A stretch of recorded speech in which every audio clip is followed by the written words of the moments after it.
So without further ado, I think let's get to the main point now. Okay, I would like to invite our invited speaker here, Dr. Erma. She is based in University Technology Petronas, an expert in computational chemistry. She has a very in-depth experience and also knowledge in this area, so I hope you will really benefit from the session today. If you have any question, please take this opportunity to ask our expert subject of expert matter here today. Okay, so let's put our hands together again to welcome Dr. Erma. Right. All right, thank you. Thank you, Miss Chair Lady, Dr. Sirin, and to the respected Chairwoman for IEM. Thank you for participating in this event. So I hope that this will be very full day workshop session that will be a lot of theory and fundamental of computational chemistry, as well as some activity lah for you, right? Some codes and cheats, okay, for the computational chemistry that I hope that you didn't sleep, you are not sleeping, right? Okay, I hope at least you can grab something from the subject today, right? Okay, I have been introduced by Dr. Sirin before, so let me tell you a little bit about myself. Right, I'm currently a lecturer in University Technology Petronas. Okay, I started join UTP like 2 years ago, since September 2030. Okay, before this I was in Masa University for a few months, and before that I was in Asahi Kasei Pharma Corporation in Shizuoka, Japan. Right. So my expertise is more on the molecular modeling lah. So I have been 10 years doing the computational chemistry, okay, involving the drug discovery especially, or bioinformatics, okay, and then I did a lot of molecular modeling. So in computational chemistry we have a lot of area, for example, cheminformatics, molecular dynamics, molecular docking, virtual screenings, right? So currently I'm dwell into the machine learning in computational chemistry. So I'm started to dig into the machine learning in computational chemistry, right? Okay, so for the first session, so there will be activity for you. So I know that you have just arrived here, like since the morning you drive, like Akbar, you are driving here.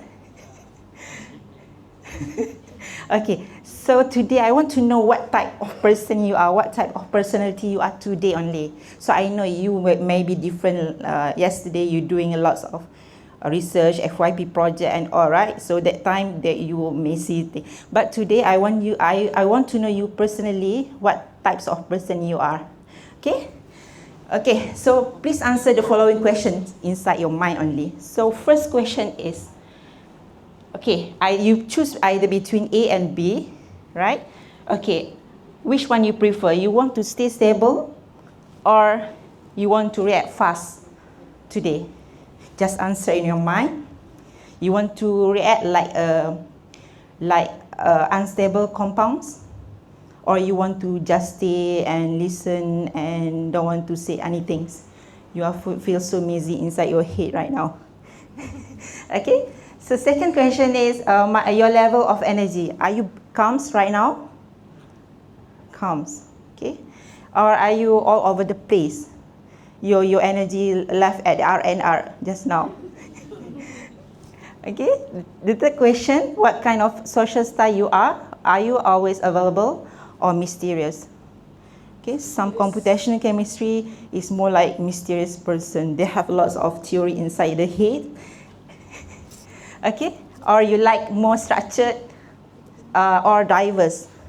You like to know everything. Okay, or you are in a group project today. You want to make things working at the back. I mean, you are the technical person, or you want to give the ideas to people. Okay, okay. So can you calculate how many A's and how many B's for your personality today? So this personality define what types of molecule you are. Okay, every molecule have unique properties, such like us. Human have a very unique properties, right? Okay. So back. before. So, who got many A's? Put out your hands. Okay. So many undergrad students have lots of A's. Or you want A's, right? What about you? B? Or you are tied between A and B? Oh, so are you so balanced lah? Okay. So if you are more stable, most of us today are A's, you are more stable, like you are water molecules. So as a computational chemist, we love water, right? Water try to stabilize things. Water try to stabilize all the systems. Okay, means that you are kind types of groups. Okay, and then if you are B's, okay, we have ladies here, you are more creative, aromatic, it's like a benzene ring.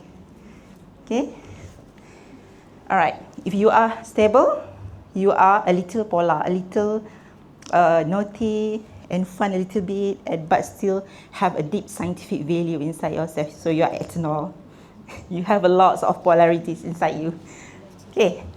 Okay, so let's go back, let's further. So just like the molecules, ethanol, water molecule as a solvent, or you have more aromatic compound or cyclic compound, which is more strict, okay? That's all the molecules have a unique properties, okay? Just like us lah, right? So we go through the life, okay? Just the way as you should be, right? It was bring to you and you should grow with all those unique properties, okay? Just like the molecules. All right, okay, so for the session, there will be 2 sessions. I don't want to make it so compact, so there will be a lot of activity. Okay, the morning session will be on the basic principle, okay, the theory, the fundamental theory that you have to really understand. Before you click and push the button, you have to know what you are doing, right? Okay, as a researcher for postgraduate or lecturer, you have to know what you are doing lah, right?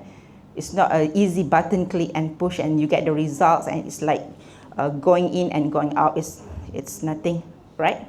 Okay, so the first session will be on the molecular mechanics and force field. What is force field, and then what is molecular dynamic simulations, and we will touch a bit on the quantum mechanics, okay, which is electronic structure theory, okay, the small parts of the quantum mechanics, and then we will touch a bit on cheminformatics, okay. So who have been doing the cheminformatics before? For example, you use a canvas, okay. So what type of things you are doing?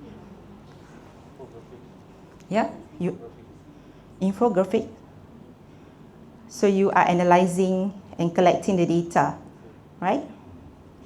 Or you are using KNIME for analyze the data. That will be parts of cheminformatics. So we basically try to arrange the data and analyze it later, okay? And then afternoon session, you will be sleepy lah after lunch, right? So there will be a lot of hands-on lah, okay? Okay, next. Okay, so let's go to the model 1, Introduction to Computational Chemistry, right? Okay, what is computational chemistry? You are all the computational chemists, right? Some of you not. You are okay, so computational chemistry, what you are doing is actually you try to predict things using the theory, okay? You try to mimic what is happening in your lab, right? Okay, you use a theory and fundamental to actually predict and understand the chemical systems, right? Okay, so it's actually trying to bridge the gap between the experiment and also the computational. Okay, you got the data, the energy from the computational and try to relate with the experiments. Okay. Okay, so the major part of computational chemistry will be like quantum mechanics. Okay, you also have the classical mechanics or MM called molecular mechanics, and also we can have the empirical or statistical that you are doing like cheminformatics, right? So branch like ab initio, semi-empirical calculation, classical molecular dynamics, and the coarse grain also part of the computational chemistry. For the CFD, okay, this is exclude from the computational chemistry, right? Computational fluid dynamics is exclude from the computational chemistry, right? Okay, so we use computational chemistry in a lot, right? Industrial, in academia, all right? Basically to study the material design, to find the best compounds, right? And then we can use it in the molecular modeling for drug discovery, for example. Okay, we find the ligand for the best to targeting the disease, for example, right? And then we try to find the catalyst. Okay, we try to find the behavior of those catalysts react in the reaction mechanism. So we can also use computational chemistry in explaining the reaction mechanism, right? Okay. So most of people say that doing computational chemistry will reduce the cost of experimental, right? So, but currently we have a lot of supercomputers that cost a lot more, right, from the experimental, right? But it's actually very subjective lah. If you want to run a very big data, then you have to spend a lot too, right? Yeah. So, but if you have to do a small thing, you want to predict something preliminary, so it's reducing your cost of the research. Okay, you can shortcut you can actually choose the best from the computational and just buy a limited things for the experimental, right? Okay, so let's go to the fundamental. What is molecular mechanics? This is a classical mechanics. So the scientists actually try to model the bond and the atoms based on the Hooke's law. So what is Hooke's law? What is Hooke's law? So we try to mimic the ball is the atoms, okay, and the bond is the spring, right?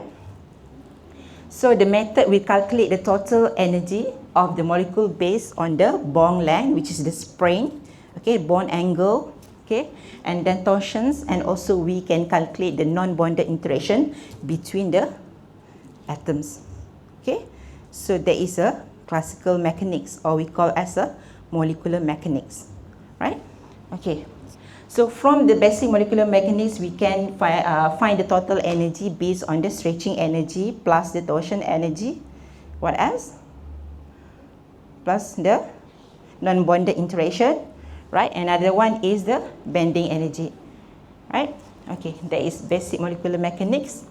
Okay, for example, here we have stretching energy. Okay, stretching energy.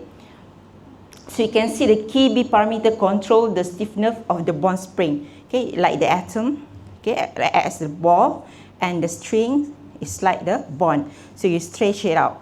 So those the stiffness of the bond is calculated by the Kb value, right?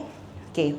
So the unique Kb value parameter are assigned to each pair of the two atoms bonded together. Okay, the CC bond, for example, CO bond, for example, right? Okay.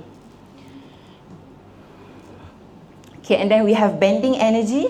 So it is between three atoms molecule, right? We try to calculate and control the stiffness of the angle spring, right? Which is denoted as the K theta, right? Okay, so this unit parameter for angle bending are assigned for these three atoms, CCC plus, for example, or COH plus. Okay, so every atoms that bonded together will have difference of the K theta value. Okay, so that is what calculated by the energy, right?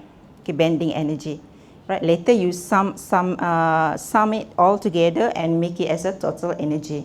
Okay, this is actually especially important for you to understand, because the things that you do with the software, you didn't see it clearly, right? When you push it, and then you should understand it. Oh, this is stretching energy, or this is must be having a non-bonded interactions, right? So this is very important to note that what is contributed into each of the energy. All right. Okay, and then you have torsion energy. For example, you have between four atoms, right? It is torsion together. It is rotate together. Okay. All right. Okay, and then we calculate the non-bonded energy. All right, that is contributed by the van der Waals interactions and also electrostatic interactions. So this is very important interaction in the chemistry. Okay, you should know what is the electrostatic interactions. Okay, what is the van der Waals interactions. Okay. All right. Okay. So there is a little bit about molecular mechanics. Now we would like to compare between the quantum mechanics and molecular mechanics. Right? Do you like quantum mechanics? Do you like molecular mechanics more? More detailed person like a quantum mechanics, right? It's like you go out from this hall. You didn't have to open the door. You just push. That is quantum mechanics. All right. Okay. We use electron. You are also always dealing with the electrons, something that you cannot see. All right. It's like a power. Okay. Okay, so quantum mechanical methods, when we're dealing with the electrons, it will be very time consuming because we calculate the very smallest particle ever, right? The electrons, right? And then having limitation lah, if you have a very cheap computer, you cannot calculate electrons. Okay, you cannot calculate the quantum mechanics. And then compare with the molecular mechanics, we also call as a force field method. We use a force field to calculate the movement of the atoms, right? Okay. So it is moderate and high computational cost, depends on the types of your of your system. For example, you have a big bacteria cell, okay, that will be very highly computation, right? If you have a very small molecule like a water, it's very simple lah, right? Okay. So what is force field? Okay, it is a mathematical function in which the conformational energy of a system studied. Okay, the energy is represented by the Hamiltonian expression, right? For example, you can see that the structure of this compound. Okay, we have the bond strength. So the force field calculate the bond strength. Okay, different system will have different strength or how they calculate the energy. Okay, and then we have the torsional. Okay, and then we also can calculate the intermolecular interactions between two different atoms. Okay, and then we have valence angle band and intermolecular non-bonded. Okay, these are all can be calculated using force field, right? Okay, different system will have to use different force field, right? Depends on what types of atom that you are dealing with, right? Okay, for example, here we have general organic force field like MM1, molecular mechanics 1. Yes? What is the meaning of Hamiltonian? Hamiltonian expression is the expression used, mathematical function used to calculate the energy. So there is like half of the HV that calculate for example, the wave function. So basically it's like a mathematical function expression that derive from one initial expression to depends on the atoms lah. It's like it's like you try to derive the variable algorithm, okay, from using the Taylor expansions. Okay, so let's go to later we will touch on on the quantum mechanics. Okay. So the general force field is MM1, MM94, GAF. This is all atom force field. Okay, meaning what is all atom force field is that you treated the atoms with all the atoms, meaning that it's all contribute hydrogen, carbon, and all of the atoms.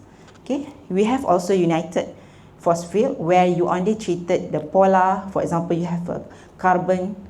You only treated the carbon and ignore the hydrogen atoms, right?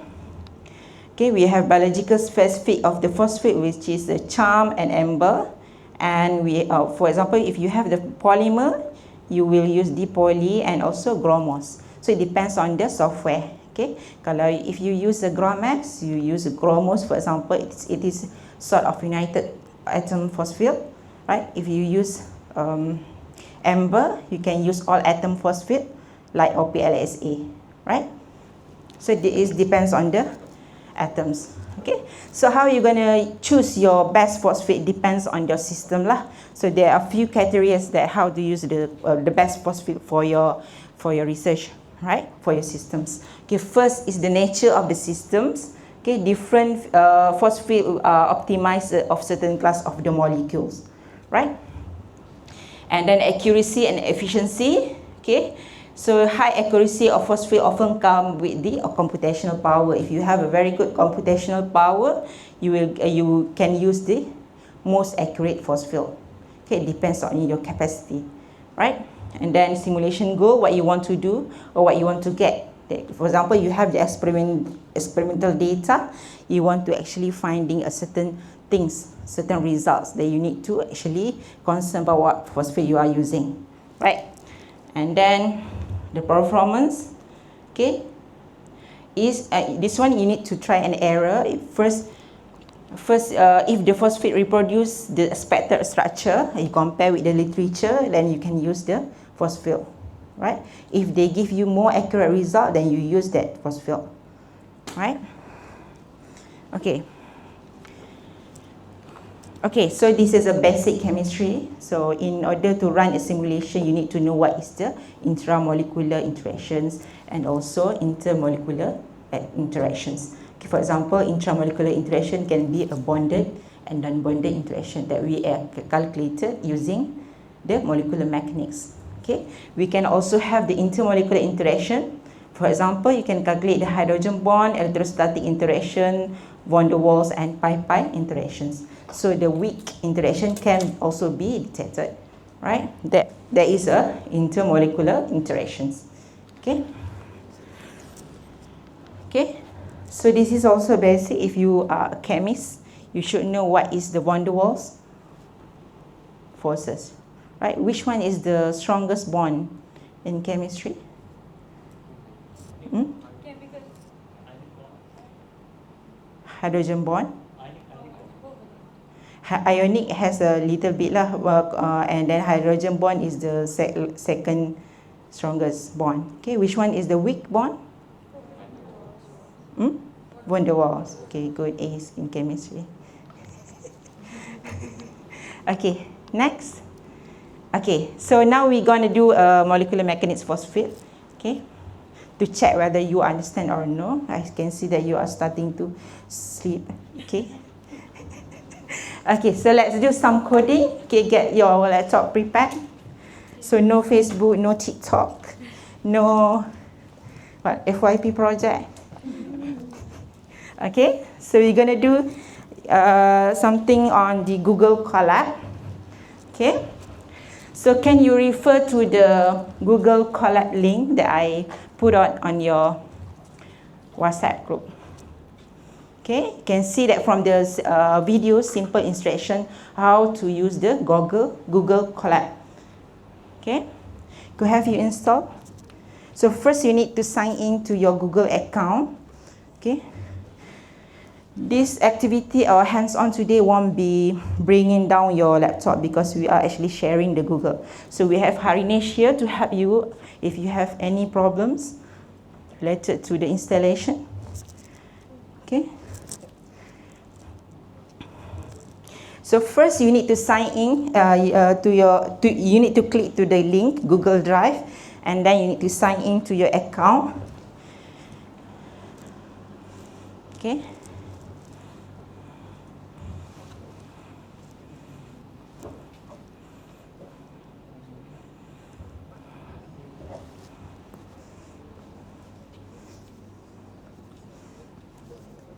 Okay. We'll just simply search collaborate. Okay, I think for the first activity, I want you to do in the group because you are the first time of using Google Colab maybe, okay? From Fatin, can you announce one? Support one? Say one? Two? How many today?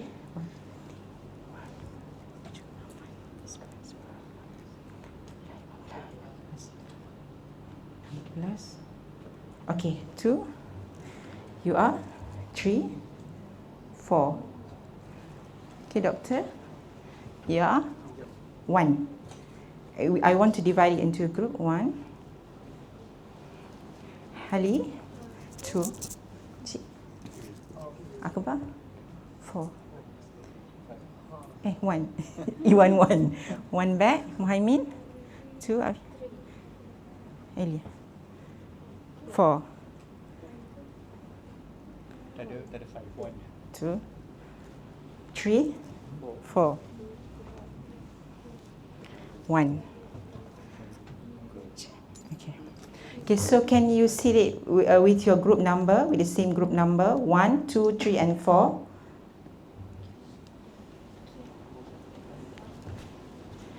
Okay, 1. Okay, can you gather within the same number? Okay, 2 Umrana together with Hali.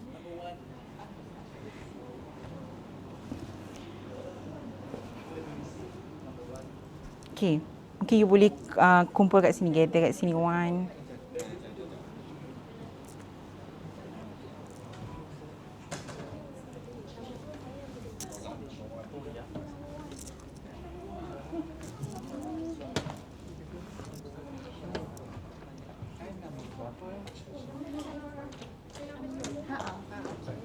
Okay, please gather with your number groups 1, 2, 3, 4. 1, 2, 3, 4. Because I can see that some of you being alone and some of you in the groups. So I'm worried with the alone one. Huh? 4th. Who's number 4? 3. Jik 4. 3. Yes. You are? You forgot now. 3. 3. So you gather together.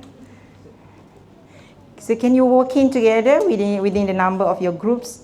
Okay. Fatin? Situ je. Jenguk daripada belakang. This one is 3. Okay. 4, yeah. You're 4. 3. Doctor, you are?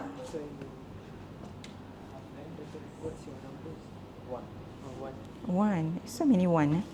You can be here with your students.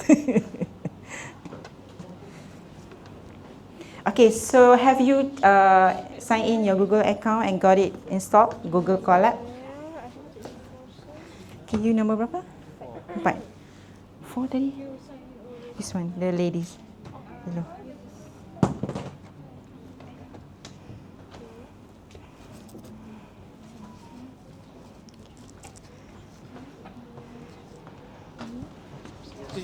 Three. Okay.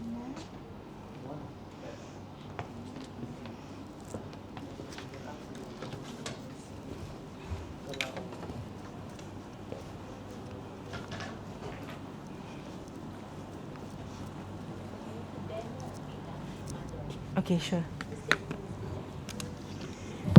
Okay. Have you got it installed, the Google Colab? Because I already installed it, so. Okay, first you need to sign in to your Google account.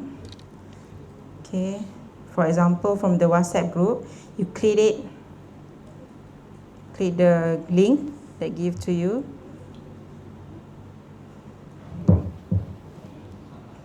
Okay, and then you sign to your Google Drive. Google account, because here I have already signed in. Okay, and then you can find that you are in the folder, in this folder. Within this folder, this is the whole folder. Okay, so you go to the activity. Okay.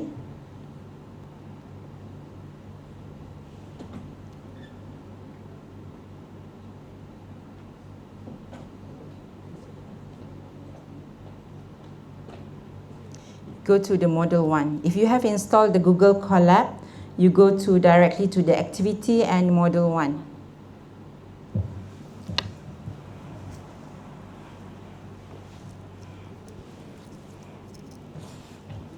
Okay, Iwan ni dah ada Colab kan?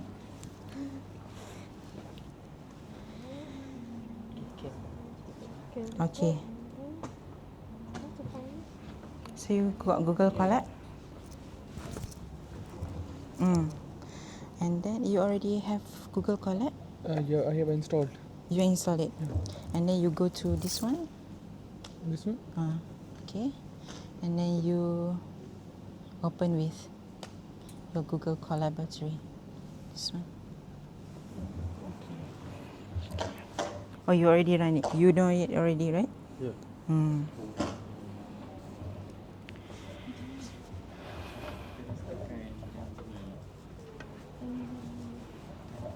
So you have the Jiba Hub account already. You are developing some scripting, is it? No, not yet lah. Okay, boleh Cik. Ni kan? Salah. Betul. Betul. You dah Google Colab Dah. Okay. Okay. So most of you have already installed the Google Colab, and then you have to open the .ipynb file. Okay. Okay, you got this file. Okay, you open with the Google Collaboratory.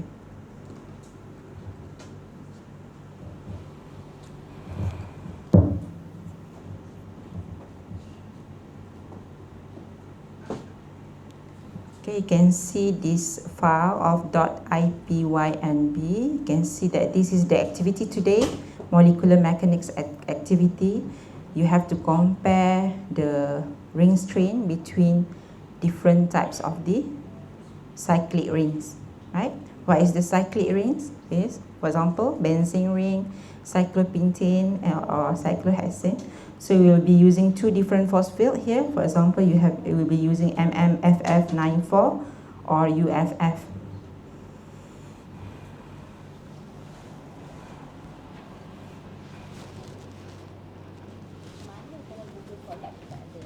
Oh, you boleh install. So install, I'm need to open with and more app lah.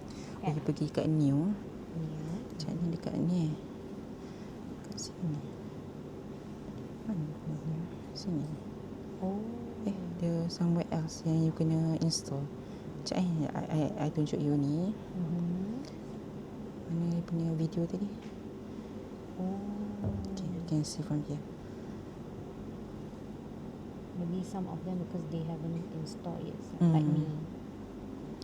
Sekejap Ini you could sign in.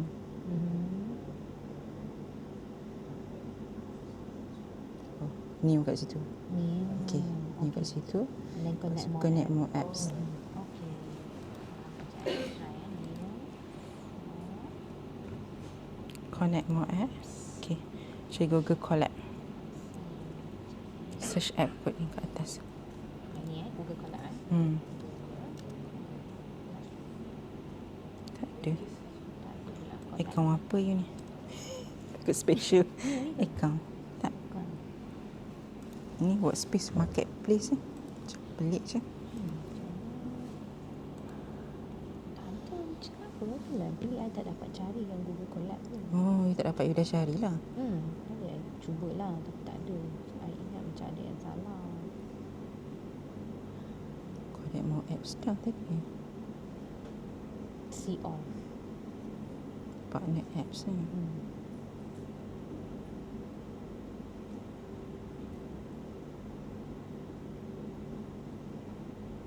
Works with Drive.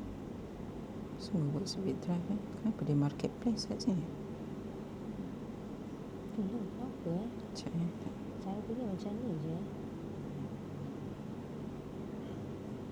Okay. Dia panggil apa? Collab C-O-L. See. Oh ni, tadi. Satu L je. Okay. Install. Install dia lah. Okay. My bad. Satu L. Okay. Have you opened the IPYNB? Dah. Okay. Okay, you can start to run the cell. Okay, for today we would like to compare the ring between two force field.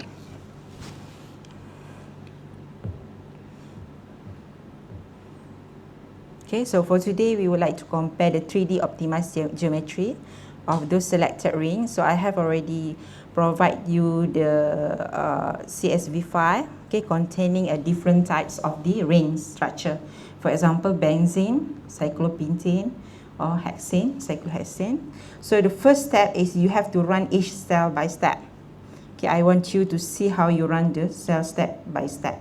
Okay, the first cell will be like installing the 3D molecular visualizer by PY 3D Mol.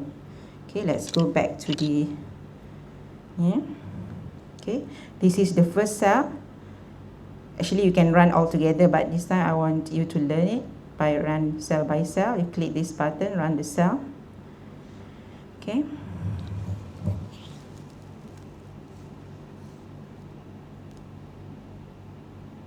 Okay, it needs some time to run in the clouds.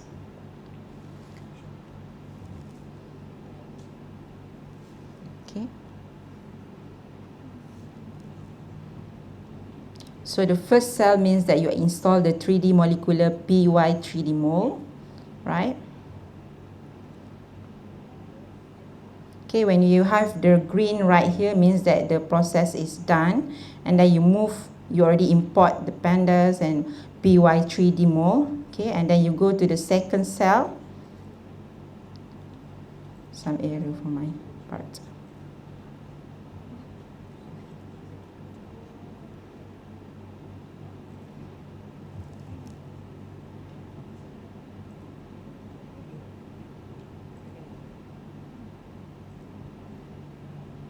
Okay, the second cell would be like import the pandas.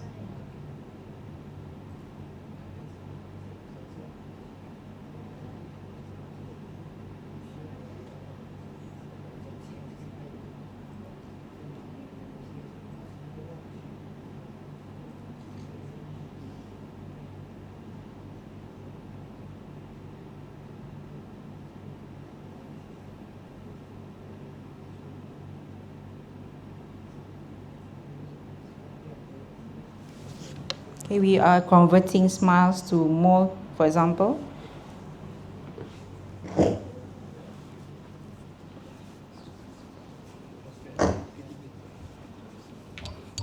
Okay, you can continuously run the cell. You have some, yeah, it's in the process. So we have to run all? You can actually, because you want to see what happens, so you can run cell by cell. But then if you want to run it together, you can go to runtime and you can run all. But then some people wanted to know some error, right? So they That's go. why they run a specific. So sometimes So we they have change to- it, the code. Okay. So we have to run all? You We can, just it wait. depends on you. You just go one process and then you can see below the outputs, and then next cell and all. Automatic saving state. So this is some problem with your system lah ni, because you cannot install the numpy. Numpy.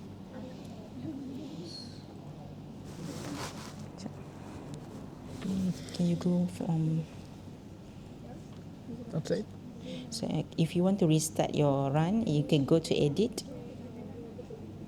You clear all outputs and start again.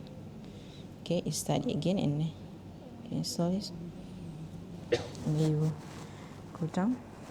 So you have done it, or you have some error? You have error.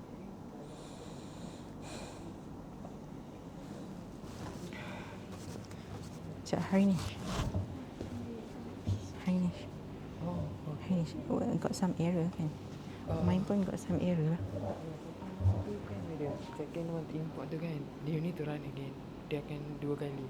Oh, sebab I buat 2 kali? Tak. Dia first time tu dia API regress tu, usually Google punya is like Oh. kena tekan 2 kali baru dia akan jadi.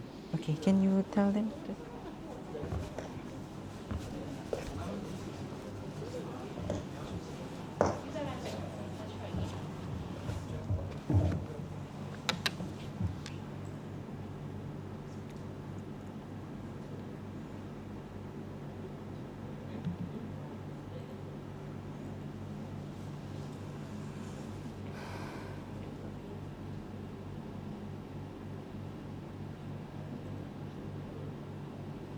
Okay, you double click the cell to run it. Okay, and then you can see that from the second cell you got a list of the molecule with the smiles and some notes. Okay, cyclopropene, for example, it has the high ring string, and benzene is aromatic and flat ring. Okay, Iwan dapat? Dah habis dah? Okay, and then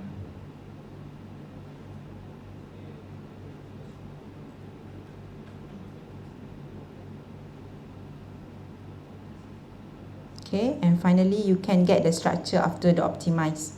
Okay, you can get from the force field of FF94 and also UFF.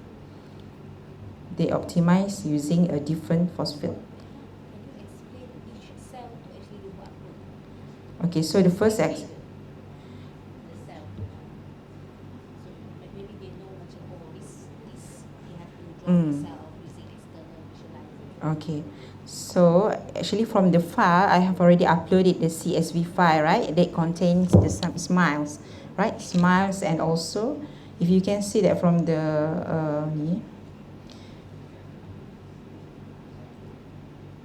this one, ring molecule CSV. So they read it from here, from this structure, from this CSV file.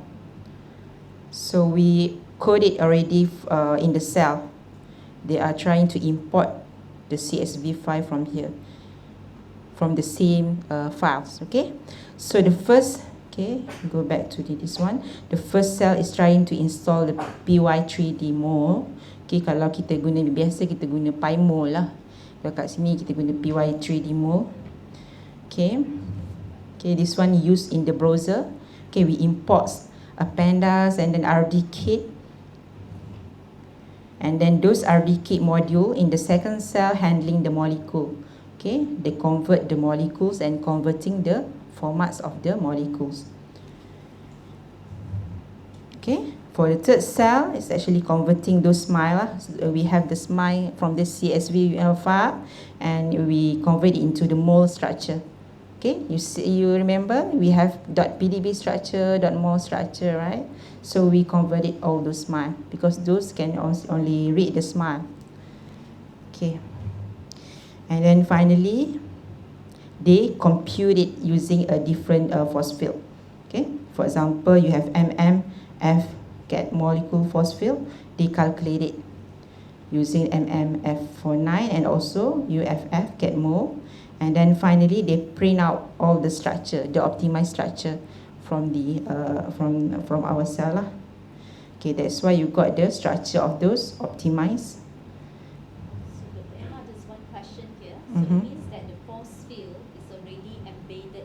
Yeah, it's already embedded in the code. I see. You just need to call the force field that you want to use. Normally people will dia akan customize lah dia punya codes So ni. they customize Yeah. So most people are customize it from the original and they publish easily. Okay. Customize force field. Interesting. So And you how do can they customize that, Dr. Erma? Can you share a bit about this? there's a lot of coding lah Dr. Siri. So we have, okay, for example, tengok kat sini, kita boleh customize dekat sini lah how we can for example using this force field. There's a lots of ni lah, apa tu, codes here. A lot of code, library of the force field. So you can tune like the numbers. Yeah. And then okay, if you want to change the, for example, we have cyclohexane. Okay, now we look at the cyclohexanes. So you can look at the degrees. So how they are very strict. The ring is very strict.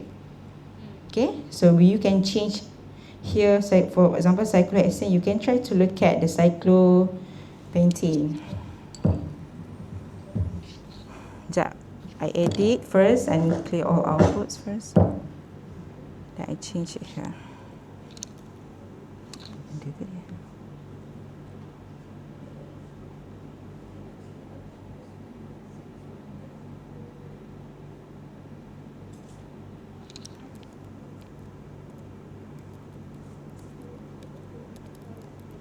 Cyclopentane, pentane. Pentane. Kau nak benzene ke boleh? So change to another structure. Which is inside your CSV. So inside your CSV file. Okay. Then run again.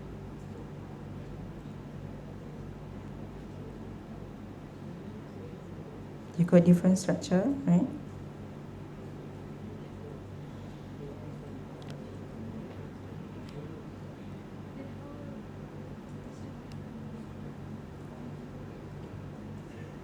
Sepatutnya I nak buat letak value, tapi susah sikit, so I buat ni lah. Just the, yalah, know how to put it. That way you got your cost already.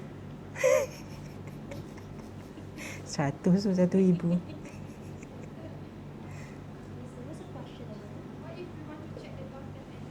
So you have to code another things lah. You have to put another cell and you have to put another code. Okay. So because today I just want it go simple because you have another say ni lah hands out banyak lagi. Nanti ada molecular dynamic that will be very crazy. Contact Dr. Erma.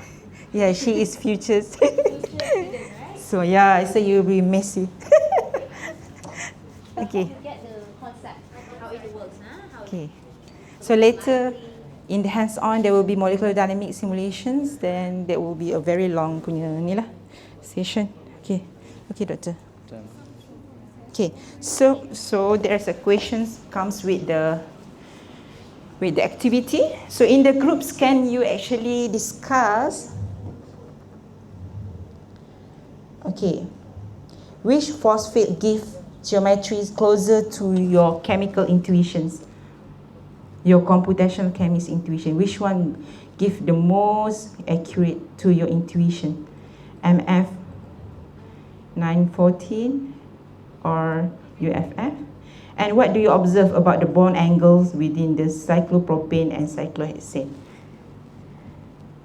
And then third one, which ring systems, okay, we have benzene also, right, appear most strained after optimization. Okay, so this is very important for you to actually analyze everything after you run something. Okay? What do you mean by most strain, Dr. Erma? How So do we define most strain? Most strain is dia macam chemistry punya knowledge lah. Kalau kita ada 5 carbon ring kan, 5 carbon ring kan, dia more compact, more steric. Dia orang patut fikir sendirilah. So kalau ada 5 carbon, dia akan basically ada smaller degrees. So dia orang kena fikir sendiri. Okay. Okay, so in your group, can you actually discuss these three and tell me the answer?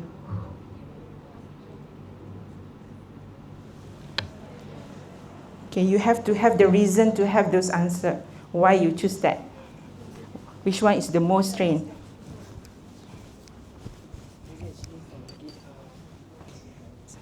Boleh saya guna yang Shanghai tu nak bagi hadiah. Tapi Shanghai tak boleh. Sebab satu je. Tak apalah.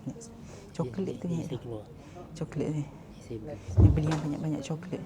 Saya nak cek awal lagi. Pukul 11 saya keluar. Saya cari ya. Cari yang banyak-banyak yang pack-pack dalam tu. Pack lah.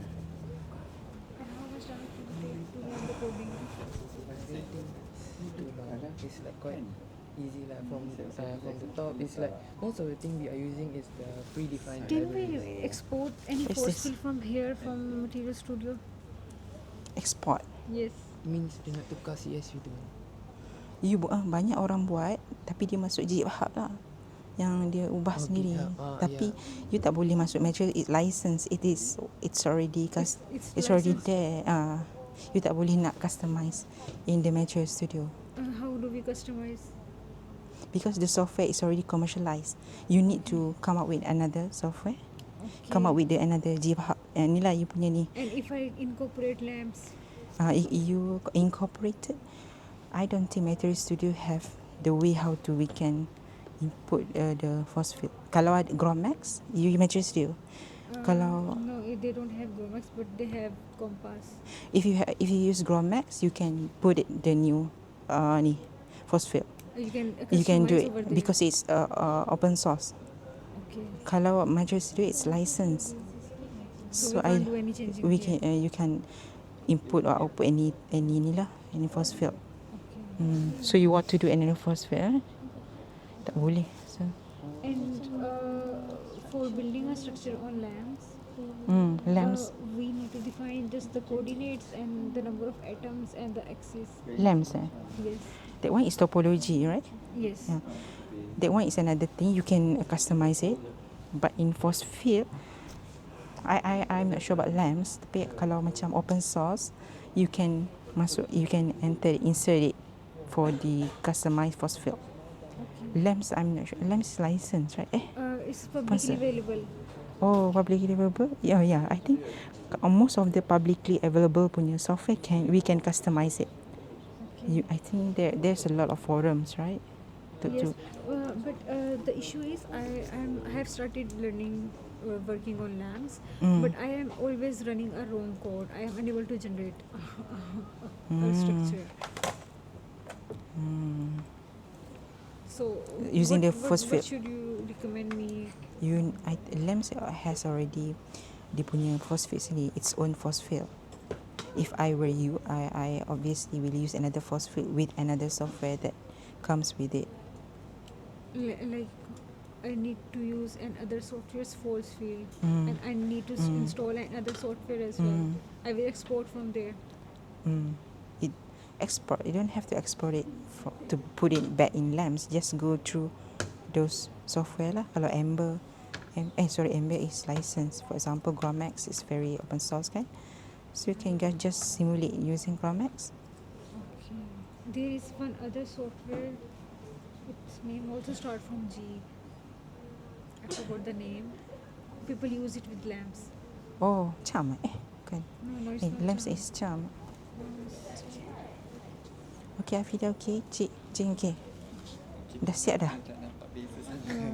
Oh, tak nampak beza. So you need to think, okay. You need to think, jelas sebab a ring kan. You need to think about the degrees.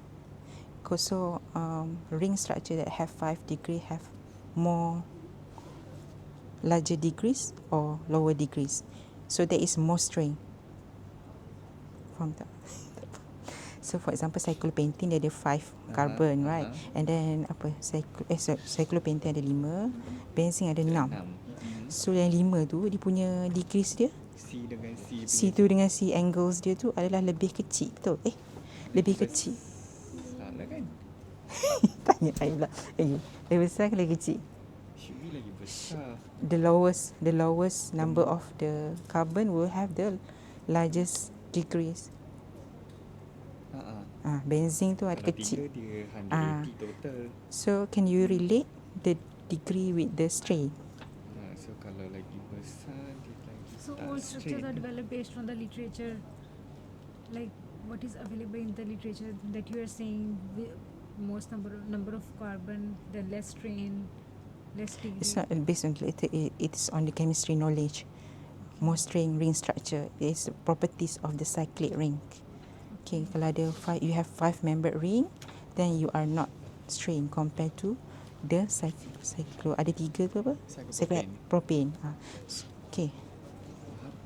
Faham.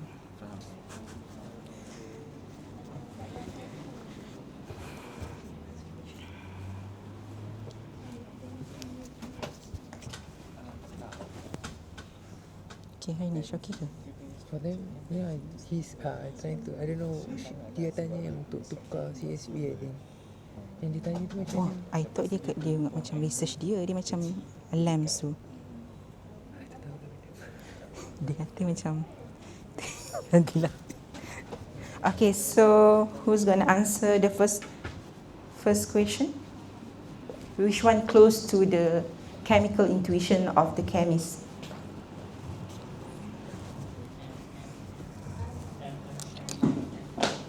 Why?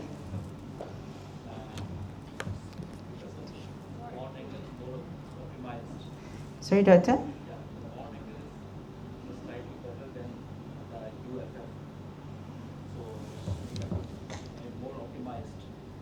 Which one? MM?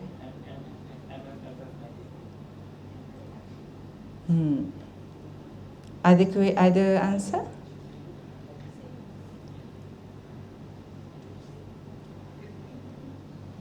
So this is the principle of the force field. Kalau you guna UFF, macam mana they treat the atoms.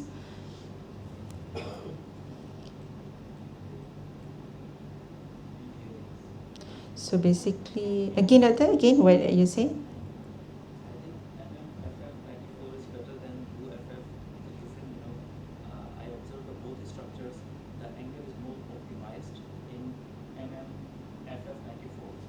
Hmm. Are you organic chemist? No. So basically MMF94 is more accurate when dealing with the organic molecules. Okay, so that's why I was assumed that you are organic chemist. Okay, and then UFF is more generic. It's more generic. Okay, and may overestimate if you have small rings. So the answer is correct. A good try. Okay. Okay, next, what do you observe about bond? That one is a group what? What group? One, eh? Okay, kita akan kumpulkan markah and kita cari the winner after that, the decision.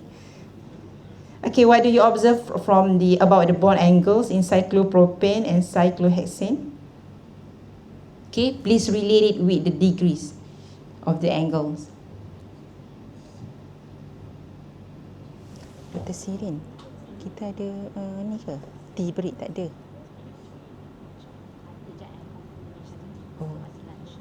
Oh, lunch terus lah. Okay, group 4.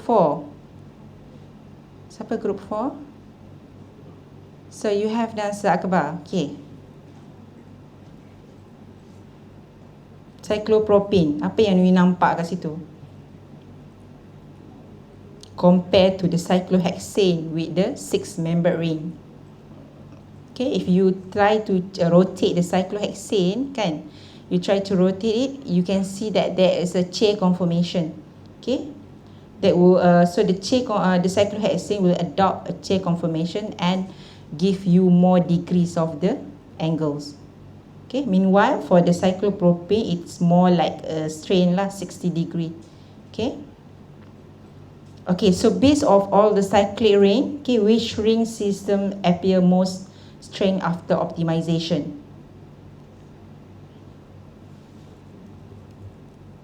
Afida? Apa? Cyclopropane. Yeah, betul. Okay, cyclopropane will be most strain structure, cyclic structure. Okay. Alright. Okay. So we're done with the molecular mechanics. Now we move a bit on the molecular dynamics. Okay, kita ada banyak lagi modul. So I'm gonna go like very ni lah, speed up a bit lah kan. Okay, molecular dynamic simulation. What is it?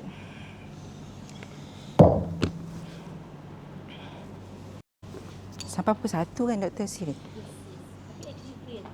Hmm? Free easy je. Okay. Hmm. Hmm.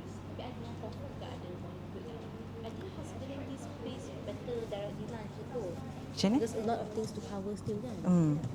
Okay je. Kalau dia orang okay je lah. Saya okay je. Kalau ada saya shortcut lah sikit saya punya modul kan. Banyak sangat. Okay, so goes to molecular dynamic simulation. Okay, any one of you have already run molecular dynamics. I think most of you have run it, right? Using different force field systems and force field and software, right? You are expert, doctor. Molecular dynamic simulation. Okay. Okay, what is actually for the final year project or for my students lah? We have my students here, quantum and computational. This is first time for them to learn about computational chemistry. So you have to learn what is actually molecular dynamic simulation. Okay, it's basically computational methods. Okay, we use the Newton's law.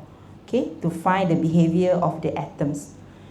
Right? You describe the equilibrium and dynamic properties of the biological systems, or you have the material systems. Okay, we can calculate, but that was based on the Newton's law of motion. Okay, F is forces equal to the mass times the acceleration of the atoms. Okay, we try to calculate the atoms lah, the behavior of atoms. Okay, for example, each atom I, okay, for example, it is at the position of R, is treated as a point with a mass of m, I, and a fixed charge qi. Okay, so basically this molecular dynamic simulation use a Born-Oppenheimer approximation. Okay, we use the Born-Oppenheimer as approximation where we can say that the motion of the nuclei of your atoms and the electrons in the molecule can be separated, right? Okay, it's more like bringing the nuclei, we assume it as the mass of the systems of the atoms, okay, bringing the atomic number of the elements, okay, and then we need to know that in the molecular dynamic simulation, forming and breaking a covalent bond is not possible, right? Okay, so another important things in molecular dynamic simulation as is the periodic boundary condition. Okay, we treated the infinite system by BBC boundary, okay, using a small part called as a unit cell. Okay, this is the workflow where either you are in the engineering field, okay, in treating a lot of material things, or in you are doing a lot of biological systems like protein, DNA. So you basically doing the same flow lah, right? Okay, first of all, you need to prepare your structure, or you can get your molecular structure from database, or you can get it from your experiments, right? Okay, you can get all the structure and you create the topology of your systems, and then you setting up the main parameter, giving a certain force field for your certain system, okay, and then you setting box size and pH value, and you optimize those systems.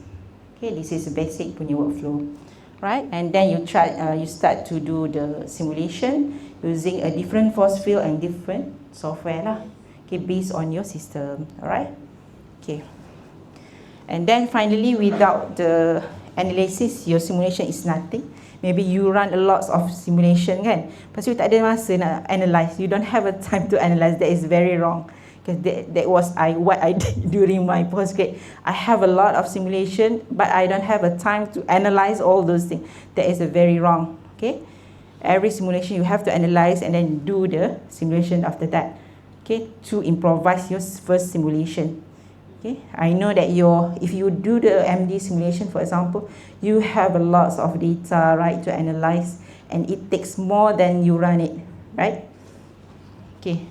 So after all, after you get the data, you have to analyze lah. But you have to remember that what you want to analyze is based on what you want to do. Okay, just don't simply just run RMSD to find the stability. So it's wrong. You have to actually mind what is actually you are looking for in your simulation. Okay, don't just go RMSD apa tu, gyration radius, blah blah blah, and you didn't find anything, okay, from those data, right?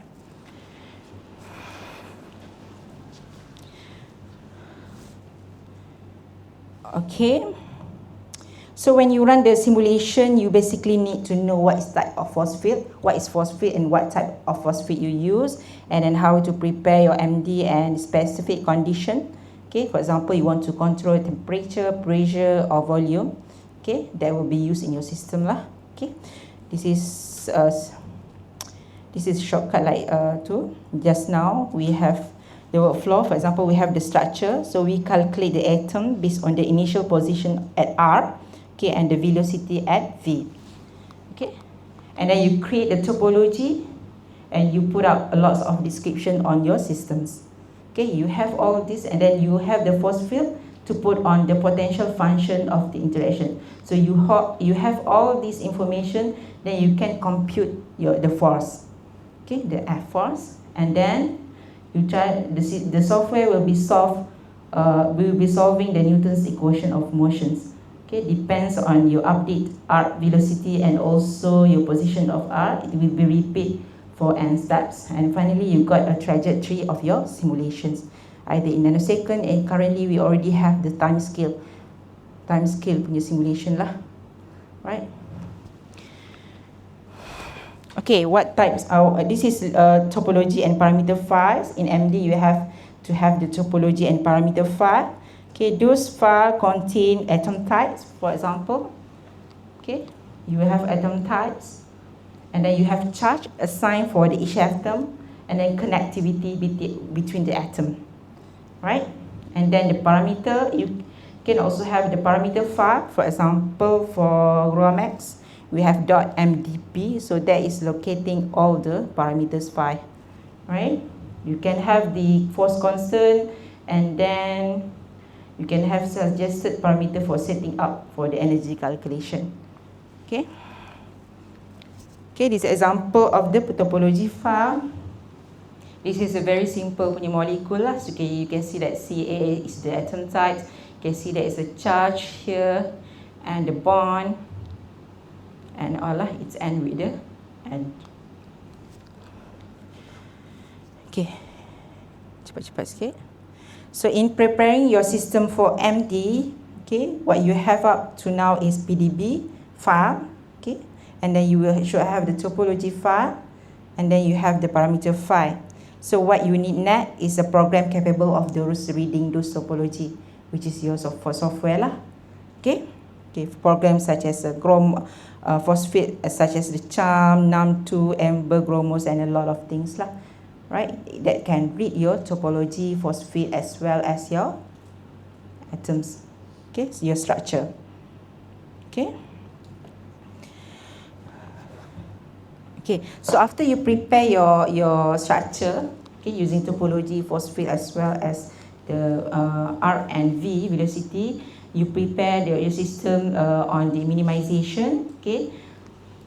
So this is the graph energy over the conformational change. You can see that the energy of the system can be calculated using the force field that we use, right? Okay, the conformation of system can be altered to find the lower energy through the process called as minimization. Once we got the minimized structure, then we can proceed it to the simulations. Okay, we have to get it minimized before and stable before we run into the real simulation lah. When you control the temperature, pressure, and also number of mole, for example. Okay, so in minimization we use a few algorithms. So there's a lot of algorithm. For example, you use steepest distance, you use the conjugate algorithm, gradient, conjugate gradient, Newton-Raphson. It depends on what types of systems you are actually doing.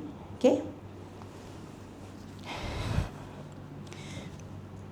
Okay, molecular dynamic, what does it mean? It's the change of conformation over the time. You can see that when you run the simulation, the energy is changeable. Okay, so you can see the energy supply to the minimized system at the start of the simulation is actually here, and then the conformation impossible to access through the MD if you go to the loops of this graph. Okay. Okay, skip this one first because it's a lot now. Okay, so in MD we can control our systems using a assemble. Okay, we can control the system using assemble. Okay, either it is pressure, it is temperature, or it is a constant mole. Okay. For example, here the simple one is the NVE, microcanonical assemble. Okay, it is a constant mole, volume, and also energy. Okay, this is the simplest one lah. The microcanonical assemble correspond to the isolated system that cannot exchange the heat of matter with the outer environment. Okay, normally we run a simulation with the MPT or NVT, where we control the volume and also pressure. Okay, for example, okay, with canonical assemble NVT, we control the moles, volume, and temperature. Okay, so we try to customize the pressure. Okay, so in this case, in the NVT assemble, the system is allowed to exchange heat with the outer space so that the temperature stay constant.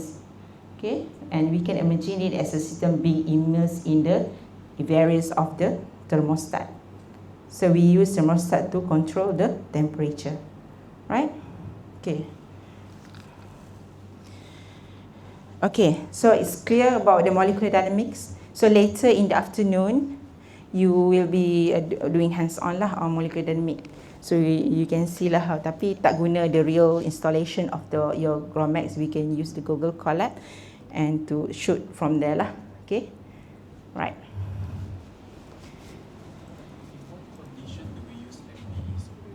So it depends on your system what you want to control. For example, you want to macam NVE. You want to isolate those systems from the effect of the temperature and pressure. Kalau you nak varies the temperature, then you kena tak boleh guna NVE. Normally people don't use NVE lah sebab selalunya kita nak tengok effect of the pressure kan. Pressure ke apa tu? Temperature. So what kind of simulation that we use NVE? It can be a lot of things, macam biological things. Depends on what you want to have. For example, like biological systems, macam dia tak boleh influence by the other temperature and pressure. Dia macam contoh DNA ke. DNA is very very fragile, right? Kalau di effect pada temperature and pressure, that will make the simulation not accurate. Sebab tu dia kena depends on the experiments. Dia kena based on the experiments. Kalau you control the experiment, you put it in isolate kan, isolate systems, you kena buat benda yang sama in computational. Okay, it depends on what you want to do lah. Kalau you dah buat eksperimen macam tu, you kena buat computational macam tu lah. Okay. Okay, you have done NPT, NVE tu biasa kan? NPT, NVE tu macam tak kenal sangat. dia macam basic, very basic sebab kita tak boleh nak control. Tak boleh imagine yang what are the things that we use NVE. Sebab kita tak bubuh barostat, kita tak bubuh thermostat and all, kita just run it macam tu je. Thank you, Dok. Okay. Okay. Okay, maybe we take 10 minutes. Kan? Okay, 10 minutes rest a bit before we go into the quantum mechanics. Okay, can go to the washroom, get a rest or study a bit.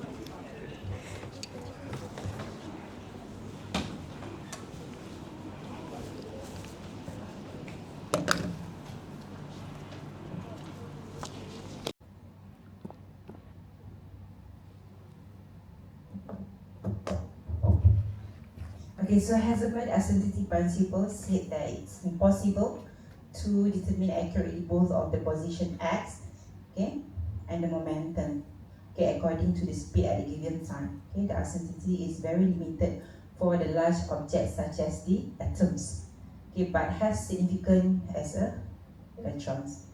Okay, so it can calculate the electrons lah.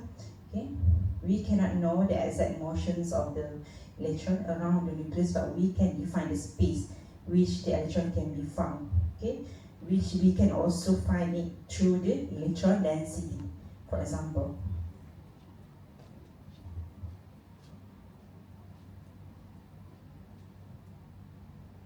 So this is Heisenberg man. So he says that the electron can't orbit the nucleus of the hydrogen atom at definite path. Okay? So this guy also said the acidity in the position of the electron is very large. So the best way to explain the motion of electron by considering the probability of finding the electron at different position in the atoms called as the electron density. So we calculate the electron based on the electron density, okay, the orbital and also the electron density lah. Okay, now moving forward. Okay, what is the Heisenberg theory in life? Okay, for example, you throw a classical ball, right? You throw it a few times, each of exactly the same force against the same resistance, which is the wall. Okay, you can see that you throw the ball on the wall and you put so much force on the wall, right? Okay, so the same resistance provided by the gravity and air resistance, realizing you can't give it enough kinetic energy into the wall, okay, to get it over to the top of the wall. but in fact you are falling considerably short, but this is a special ball. So we can call this quantum ball, it's a very special one, where we don't need a resistance. You can just pass through the wall, okay, without so many times. Okay, meaning that they didn't consider the kinetic energy and the potential energy or resistance of it. Okay? Okay, now comes to the Schrödinger equation. So quantum mechanics can describe how the quantum state of system change over the time using the time-dependent Schrödinger equations. Okay, for example, here we use this as to calculate the electron density. You can see that we involve the Planck constant, reduced Planck constant, okay, times with the core as the deal square operator that describe how the wave function change from one base to another. Okay, we add it with the forces acting on the particle and the wave function, which is equals to the mathematical quantity called as the imaginary number times with the reduced Planck constant. Okay, with the differentiate of the wave function over the time. Okay, this is what is inside of your software. Okay. Okay, so now move on to the electronic structure calculation. So basically it is to calculate or determine the electronic properties of molecules such as the energy level, okay, or electron density or bonding characteristic. Okay, application of it, for example, you can find the HOMO and LUMO gap. Okay, we can get it, the value between the HOMO and LUMO gap. Okay. Okay, for example, we use it for the molecular properties, predictions, dipole moments, and ionization energy. Other than that, we can use this calculation using the radiation mechanism and catalytic process. And also for engineering, you can design a new materials. Okay, new materials, or you can, in drug discovery, we can also find, use the electronic structure using the HOMO-LUMO gap, for example. Okay, so this is example of the calculation of the HOMO-LUMO gap showing the FMO, which is the differential molecular orbitals of 1 and 1 HCl, and B, which is this between the 2 and 2 HCl. Okay, so it is calculated with the DFTB3LYP6311G basis set. Okay, later we going to do some of the DFT calculation using the web server, and you can see how you can calculate the HOMO-LUMO gap. Okay.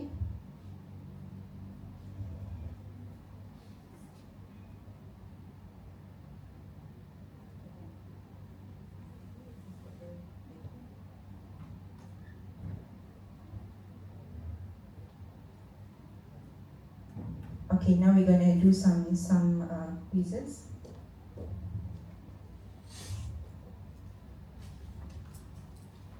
Okay. Who get the right answer that can get prize?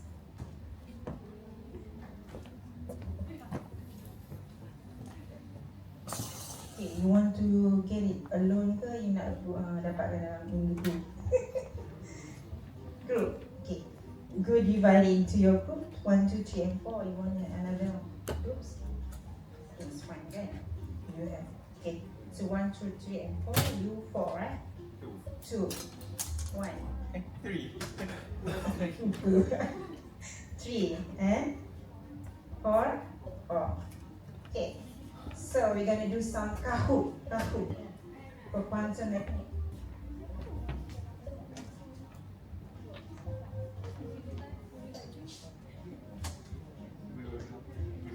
Okay, ready?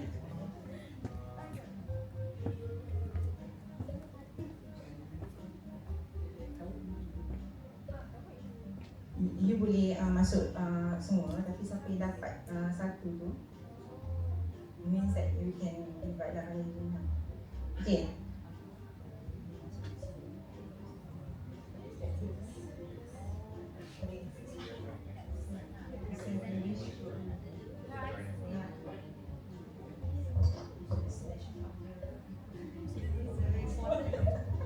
Okay, so you're gonna do individually, but those person that win in that group will win for the group. Okay, you ready? RJGC.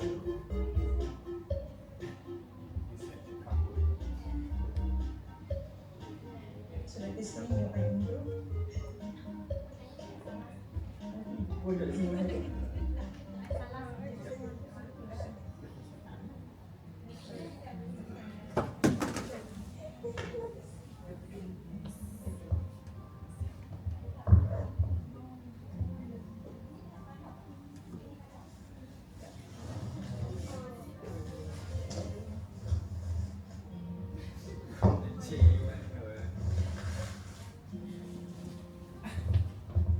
Okay. Cik B siapa?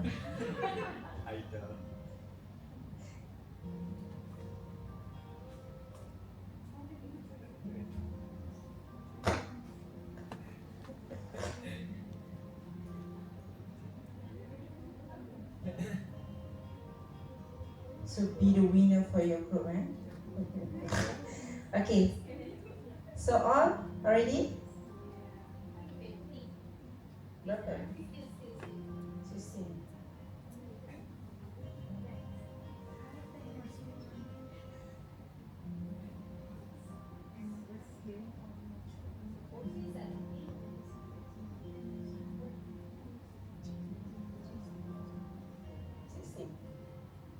Cepat.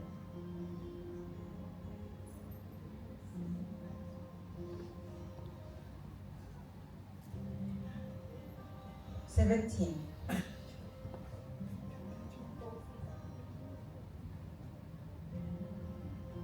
Okay, right.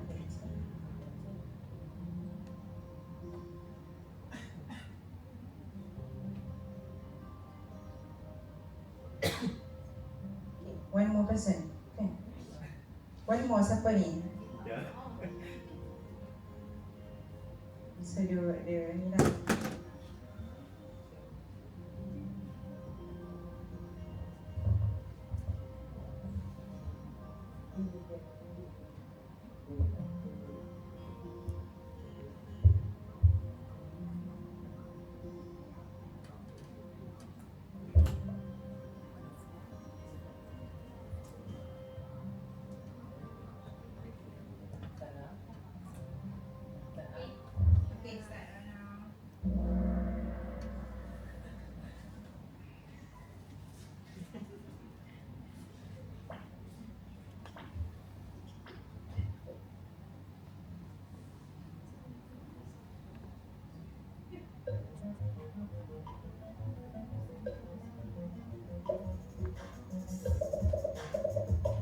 Where's main focus of quantum chemistry? What is dealing with? Very easy peasy lemon squeezy.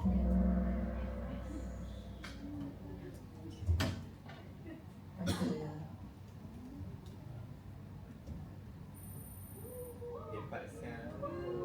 Siapa Min? Muhyiddin?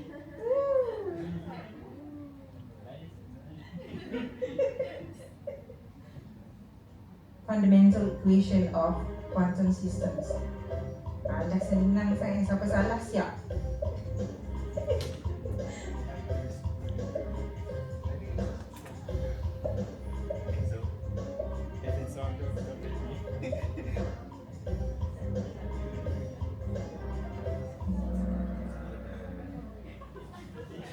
Siapa salah ni?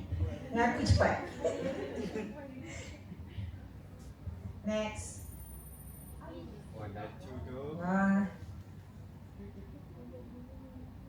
Okay, what did Pounds propose in 1900?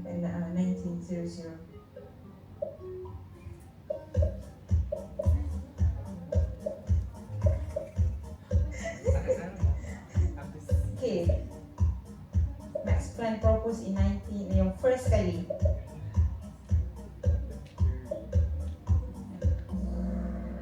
Okay, bagus. Quantized in packets, right? Quantum. Okay, next. Oh, JC. What JC? Oh, JC. Okay. Steady. Oh. Why do we use von Oppenheimer approximation? Why you use it?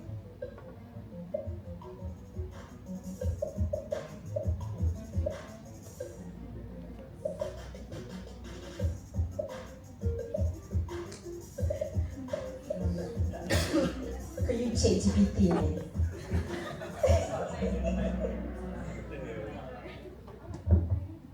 Okay, electron move much faster than nuclear. That's why we use it for quantum mechanics, right? Use von Oppenheimer approximation. Okay, next.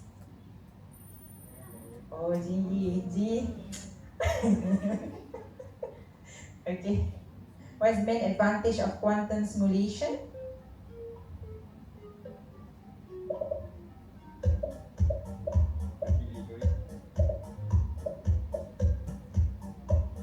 Oh, this is like very tricky a bit. Very tricky, but that is the only reason. Okay.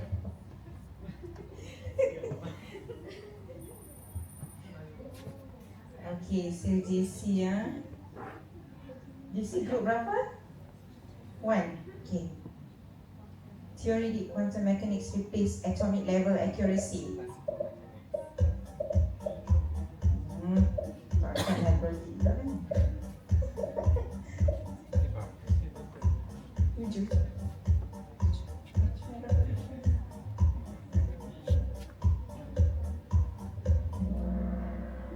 And who's the fastest? Oh. Jingy leading the teams. Okay. What does Heisenberg identity principle state? Kalau tidur nanti tadi.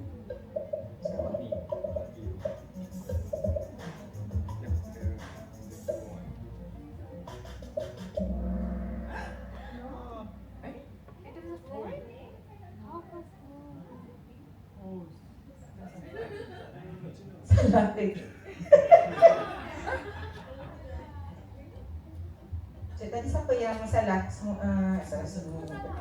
Semua salah.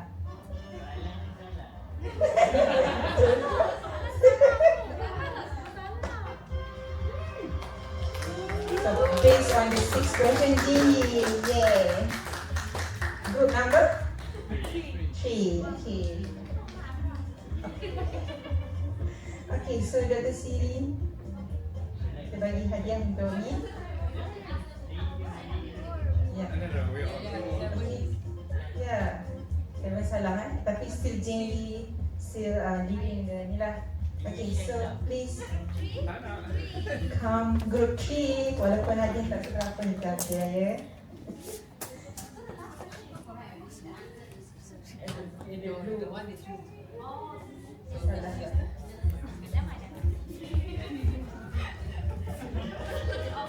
Okay, Jenny and Regan.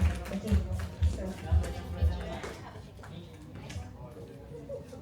the first present, ada banyak lagi. Okay.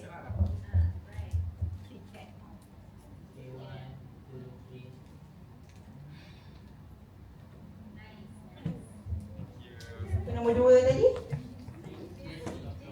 JC ya, sikit lagi nanti next.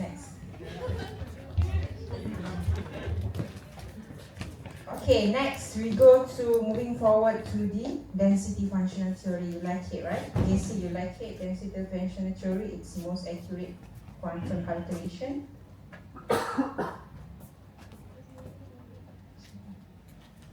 Tak ada lah. Oh,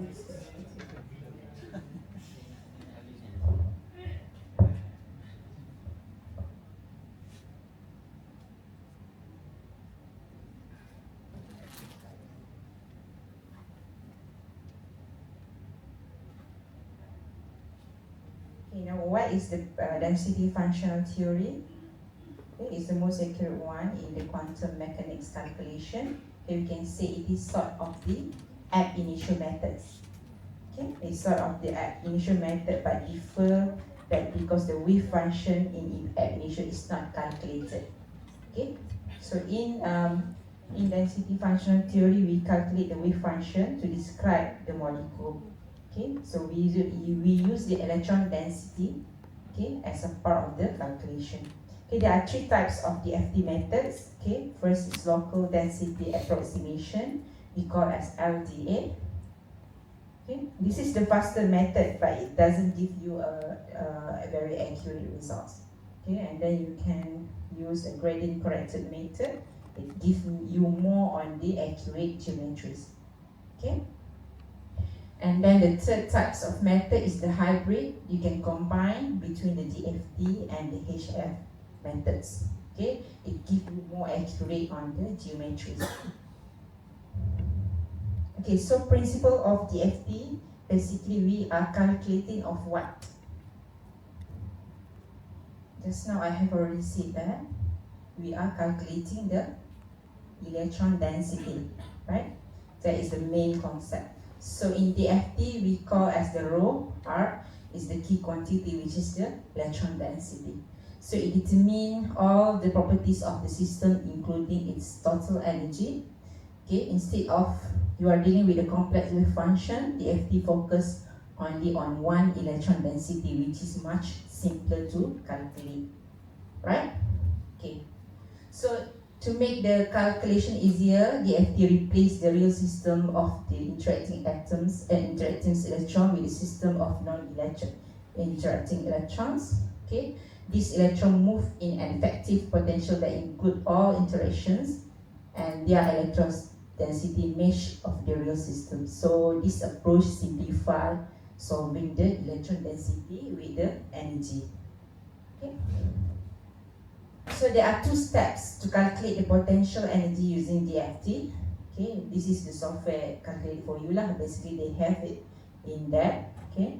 First, the software will calculate the exchange correlation energy. Okay. So the exchange correlation energy is given per particle. Okay, and then to find the exchange correlation energy, we need to integrate the energy per particle over the entire space of the molecule. This can be multiply the energy density. You can see that the energy density multiplied by the total of number of the electrons in the systems. Okay, and then second step, the software will calculate the total energy based on the value from the exchange energy, the exchange correlation energy, okay, where it contributes to the total energy of those hydrogen molecule is in the FT. It is a combination of the exchange correlation energy, kinetic energy, and also electrostatic interaction energy, which is include the Coulombic interaction and between the electrons and the nuclei. Okay, so there are only two steps lah. First, you need to know the exchange correlation energy, and finally we can calculate the total energy based on that.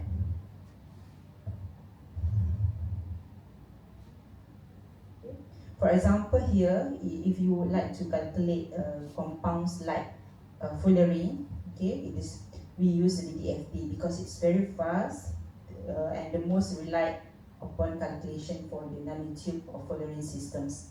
You can see that here from the FT calculation, we got the energy value about negative 6,000 and HF value about negative 6,012. It's very small difference lah.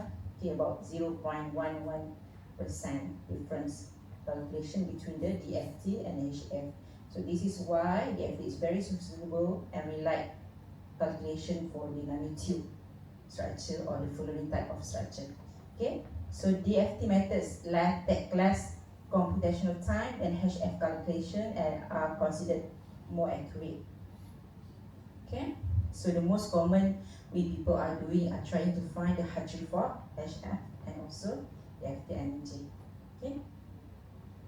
Okay, these are the software used. Okay, you can find it.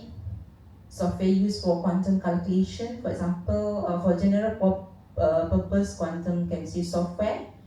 Okay, Gaussian is the licensed one. You can use it for calculating the DFT or trying to find out what is the molecular orbital reaction pathway, or homolumo gap analysis. Okay, but this one is a licensed one. You can have open source like Orca. Okay, you can study the transition metal, for example. Okay, and try to compare with the spectroscopy punya results. And then you can get free like games.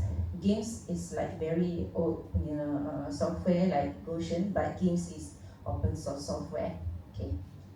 Okay, games, for example, it's really highly parallel and support the post HF method, and use also can combine the QM with the molecular dynamic simulation. So you can use games to run a QMMM simulation. Okay, and also you can calculate electron correlation. And then use for solid state physics, DFT and surface calculation. You can use VAS, and then you can use espresso. Okay, you can use espresso for the DFT study for the nanomaterials, surface interactions, and battery materials. Okay, so the current ML accelerated machine learning accelerated with quantum chemistry software. Okay, they can speed up the calculation while doing lots of the predictions beforehand. Okay, it's like DeepCam. Okay, we can do a DFT study by assist with the AI. Okay, and then also TOSH and ANI, ML-based potential energy surface approximation that can accelerate quantum calculations. So that is the current software for the quantum study. Okay. Okay.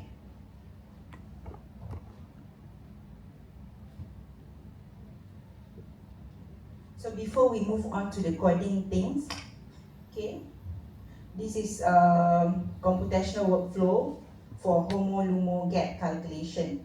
For example, we can use the quantum chemistry package like Gaussian, Orca, or Espresso. Okay, we can view we can view the orbital using the Avogadro or PyMore. Okay, and then it needs a supercomputer cluster lah for the quantum study or quantum calculation. Okay, and we can use computational parameters like DFT, functional B3LYP, and basis set. This is most common one like 631G for organic molecules and for metals. And we can use solvent model of PCM for this solvent. Okay, so the computational workflow for the HOMO-LUMO gap calculation is, first step is you need to optimize the geometry. For example, we have protein and ligand. You have to have the most stable structure first before you calculate the DFT. Okay, and then second step, you have to calculate the HOMO and LUMO energies. And finally, you can analyze the frontier molecular orbitals, FMOs, based on the difference between the LUMO and HOMO. And then you can view the orbitals that define the electron density of those compounds. Okay? Okay, this is how you calculate the HOMO-LUMO gap. Okay? Okay, now we're going to do some mini DFT calculation using weight-based tool. Weight-based tools. Okay, objective today is to understand about the HOMO-LUMO gap energy. Okay, you can go to our Google Drive. I think this is model 4, activity model 4. There is an instruction there.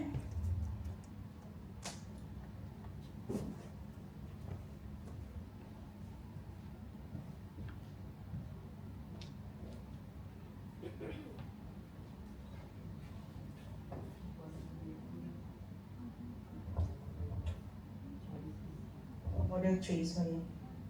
4, right? 4.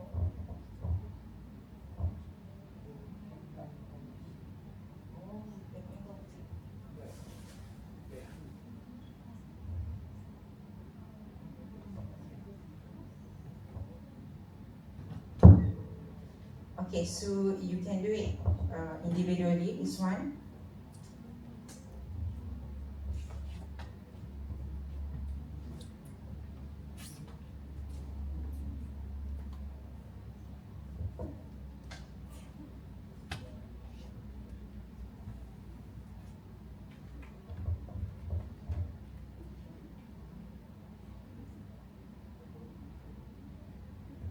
Okay, first you have to go to moltech.org to perform the FT calculation.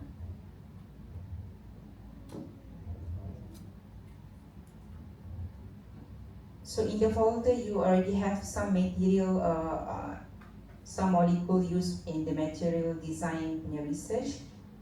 Okay, you can select any of those structure. Okay, and then you need to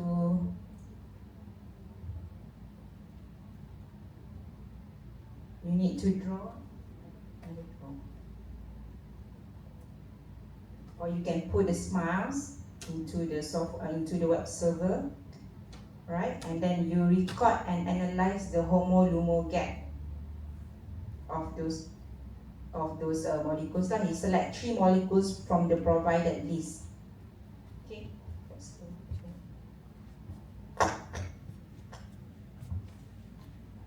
Okay, go to the web server.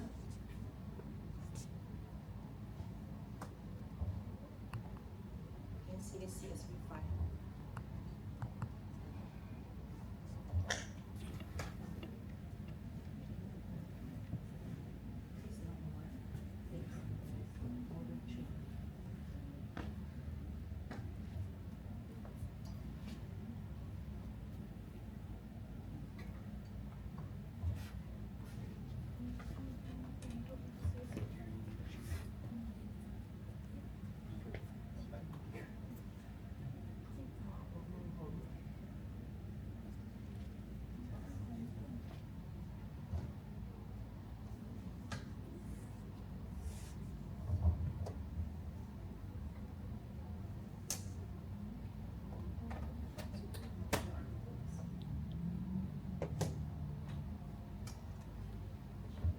Okay, so you have to import the smiles into the web server.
So you choose another one of the go for thiophene lah. Thiophene is very active drug molecule. So go to smile.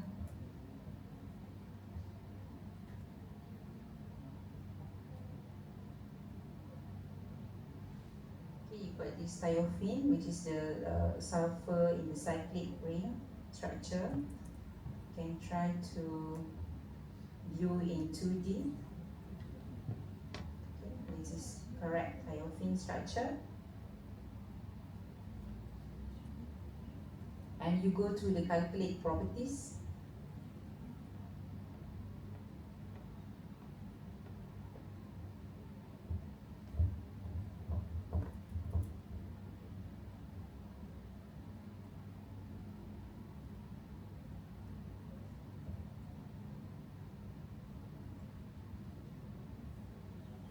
Okay, you've got some of the thermodynamic properties, enthalpy, entropy, heat capacity, and the heat formation. Okay, you can go to vibrational frequency. You can see that it's vibrates at its own location. Okay, and you go to the molecular orbitals. Okay, orbitals define the electron density, right? So here you need to find and calculate the HOMO and LUMO energy. So you can see that there are a few energy here.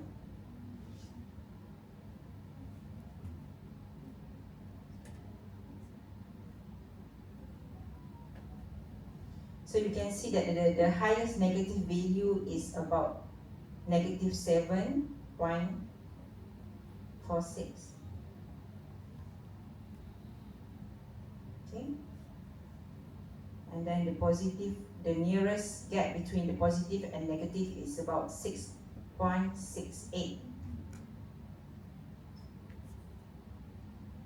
Okay, you can see this is the difference between the HOMO and LUMO gap energy.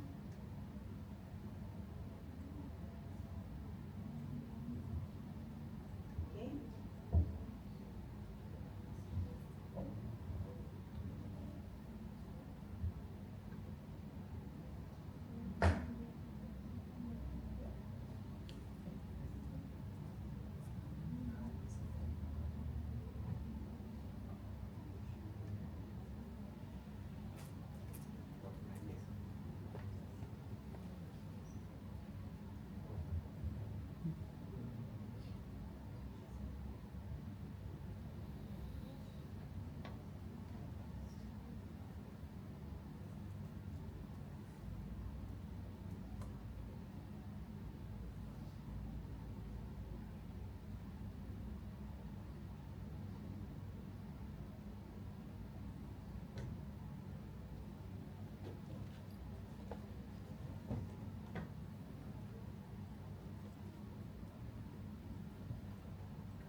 So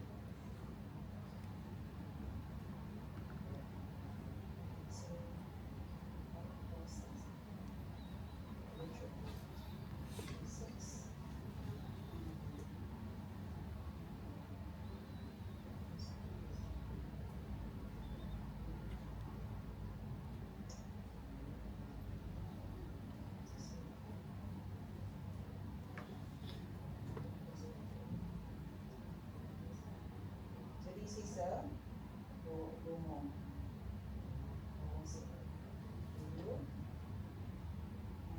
And then this is 6.68 RD HOMO value. Okay, so we need to find the gap between the highest and LUMO value. That is a HOMO LUMO gap.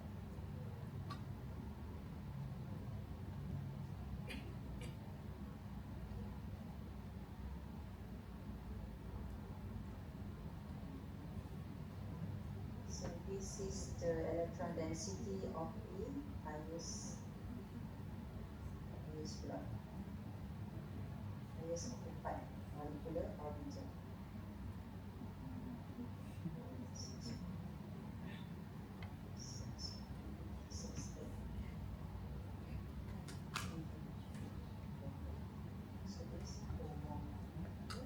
So you need to find the gap. Okay.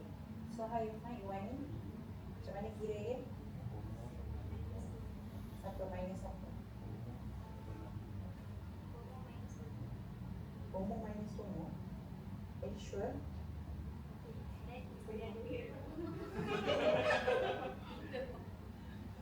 Ada tu lah homo ke homo kan? Kalau you salah then it's another way around lah. So homo minus homo, right? Betul tak? Can you tell? Homo minus homo is the gap energy between those.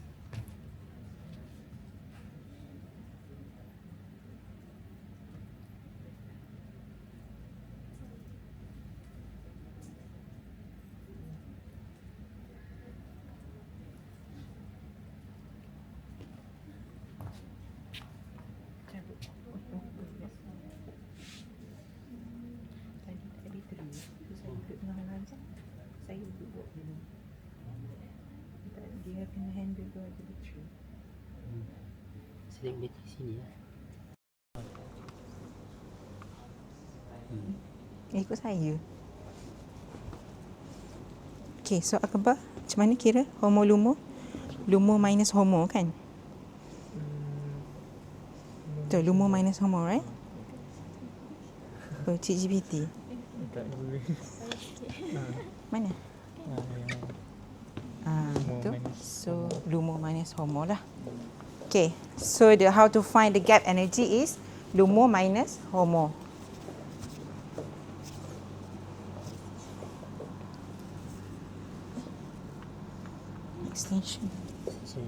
Extension. Oh, kat sana. Okay, so how to find this gap? Find the gap is homo-lumo gap ni. Homo gap. Gap is lumo energy minus the homo energy. Okay, so now can you do it for the 3 molecules and try to find the difference? Okay, you put it on the table like this one. You put it on the table, 3 molecules, your homo and lumo, and then you find the gap. Okay, dipole ni tak apa dulu. So which molecule show, between the 3 of the molecules, which one show the smallest homo-lumo gap? Choose any of one lah, any of the 3.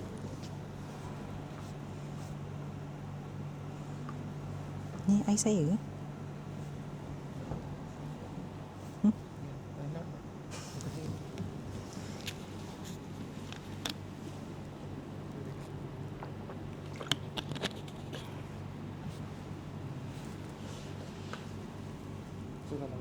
I have learned color chemistry, then I terus jump to computational chemistry. Okay, get it? So which one is the ni? And you take ethanol. Gap dia 11.7 ethanol. They have the polar, right? Yeah, they have the alcohol, the groups, right? So this OH bonding can make it more reactive, right? So the reactivity of the ethanol is high. so the more reactive of the molecule, giving a smaller gap between the homo and lumo. Okay. So which one ni dapat yang mana smallest gap? Aniline. Tapi you ada ambil tak yang jenis yang cyclic? Macam thiophin. Thiophin or benzonitrile ke apa? Tak, kita ambil first three je. First three. Oh, first three. Oh tak apa. Cuba tengok benzoquinone. Kena benzoquinone. Siapa ambil thiophene dengan benzoquinone? You got the smallest punya gap tak? Benzoquinone eh? Okay, why it's smallest? Thiophene. So if you compare all those compound, you can see that benzoquinone and also thiophene has the smallest gap. But why? Why you have the smallest gap for those sort of the structure? Which one, Doctor? Benzoquinone and thiophene. Thiophene. Surprisingly, just now iodine, pyridine and formaldehyde sama. Kalau tengok formaldehyde ni structure dia macam mana? Formaldehyde. So kalau dia dalam cyclic kan, selalunya dia akan smaller gap. Kalau dia benzene tu, thiophene. Okay, you if you compare all the molecules,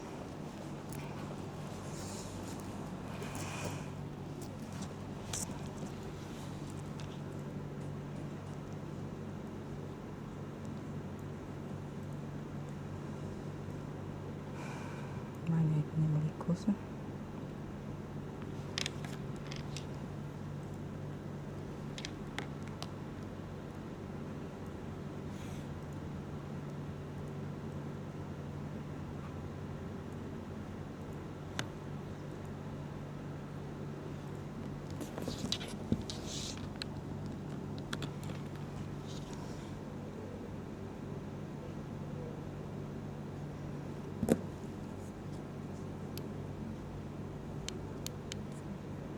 Kenapa dia tak keluar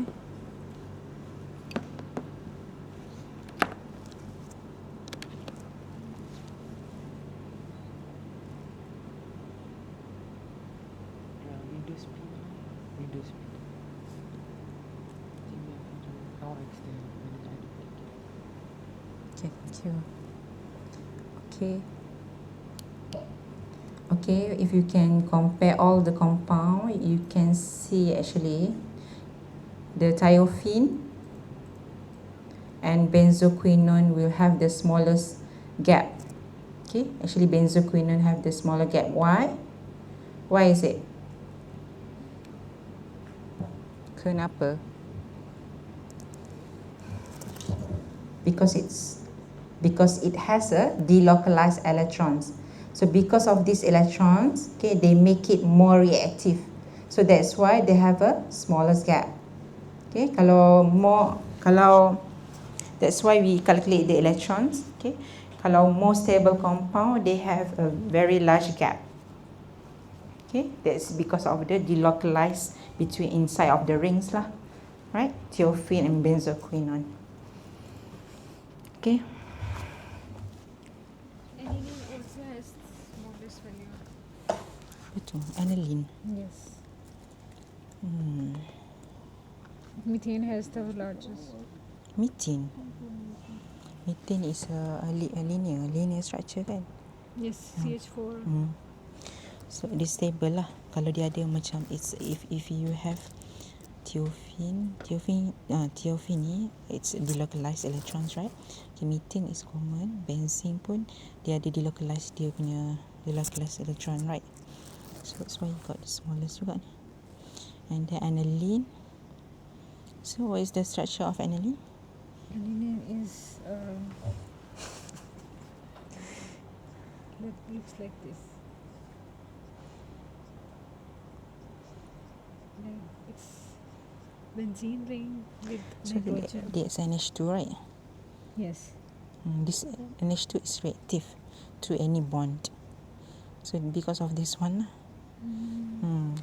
if you study some of the inhibition study, right, you can actually study about it's touchable. You can actually explain it. This is very unstable and it can be bound to another ligand. The smallest the value, the most unstable. The most unstable. Okay. Because you can see that NH2, right? They can bond it to another intramolecular. Okay. To like ionic bond, they have the ionic bond and it's not complete NH3 kan? It's very reactive NH2. Yes. Okay. Sekejap. Dr. Sirin, lunch pukul apa? Satu.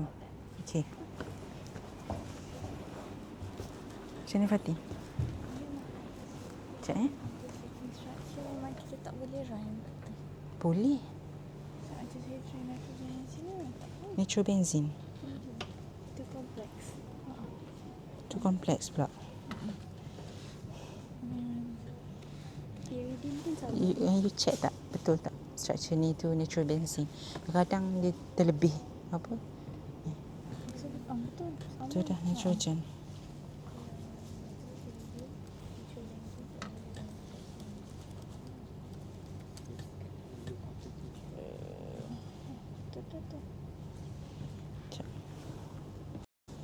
Ada elektron NO2.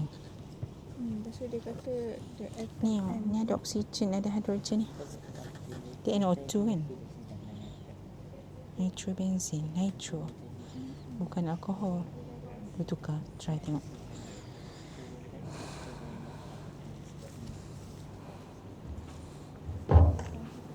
Okay. And you said the thiopine is more reactive. The homo and LUMO gap is 21.69. So It's negative 14 something. LUMO minus HOMO. LUMO minus HOMO. LUMO minus HOMO. Yeah, doctor, then 12. Terbalik. Confusing. Okay. Nitrobenzin tu. Try Fatin buat okey.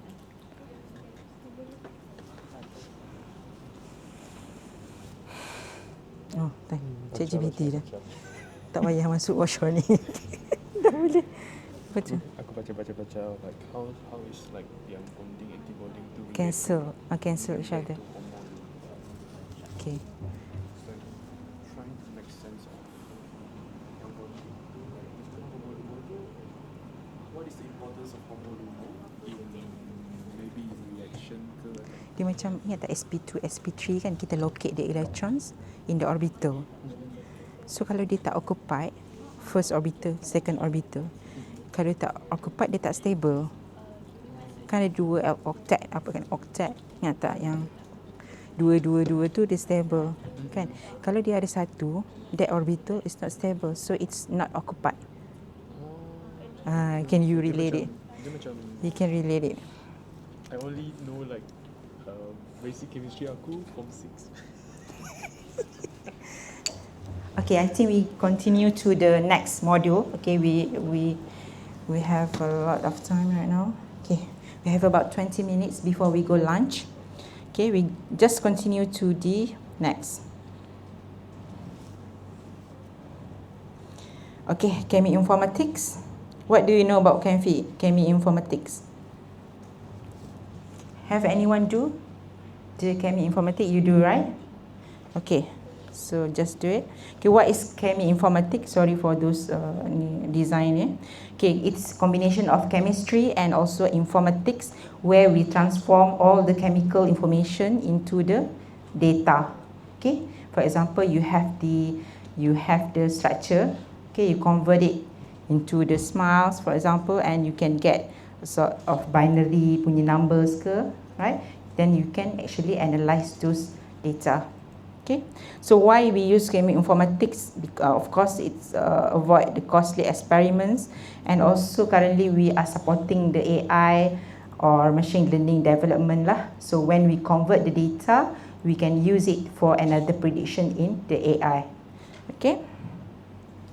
Okay, for example, you want to study the toxicity prediction of the protein and ligand of the drug. So we can use the Chemi Informatics to actually predict the toxicity of those compounds. We have the parameter of solubility, for example, and we have the parameter of molecular weight. Based on those data, we can actually try to find out the computational punya value. Okay, and then we combine it with the experiments. Okay, so how those molecules are presented? Okay, you know that we have smiles can be presented by the smiles. Okay, Akbar. Tahu SMICE tu macam mana?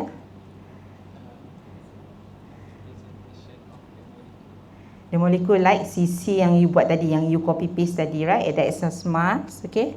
Called a simplified molecular input line entry systems. Okay, for example, you have ethanol, CCO, or you can also represent it using the molecular graph.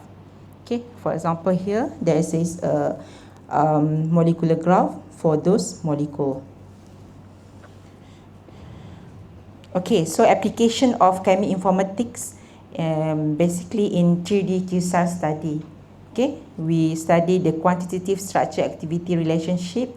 We try to find out or predict the molecular reactivity, for example, and we can apply it if you have a very large chemical database.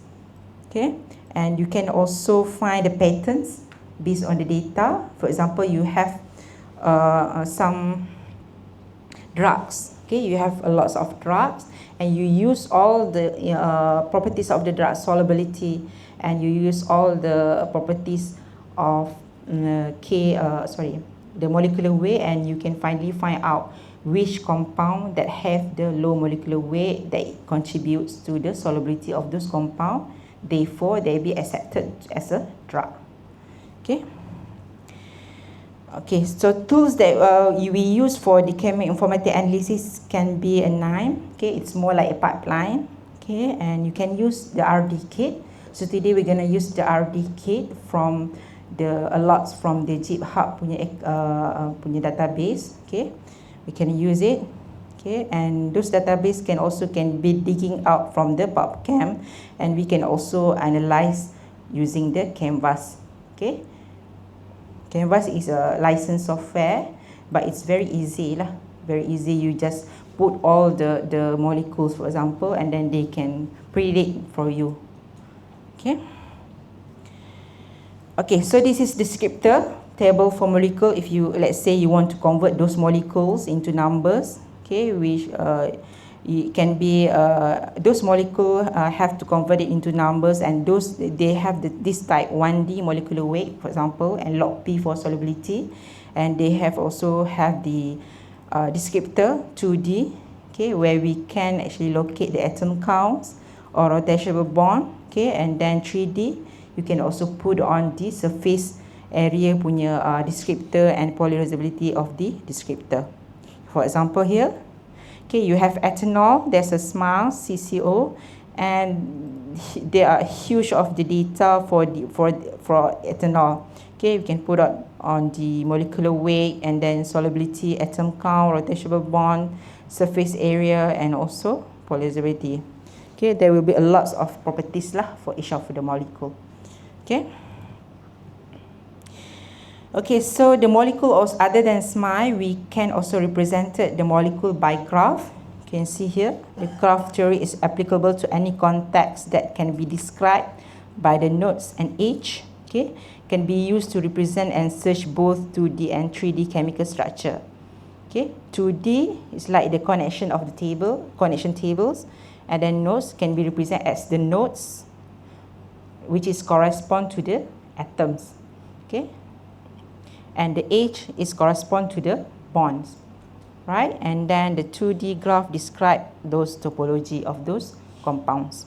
Okay, in the form of 3D chemical structure, okay, H can be correspond to the distance, and 3D graph describe the geometry of those molecule. Okay. Okay, this is a very famous technique in cheminformatics where we can find the fingerprint or the similarity, okay, through, for example, through the substructure search.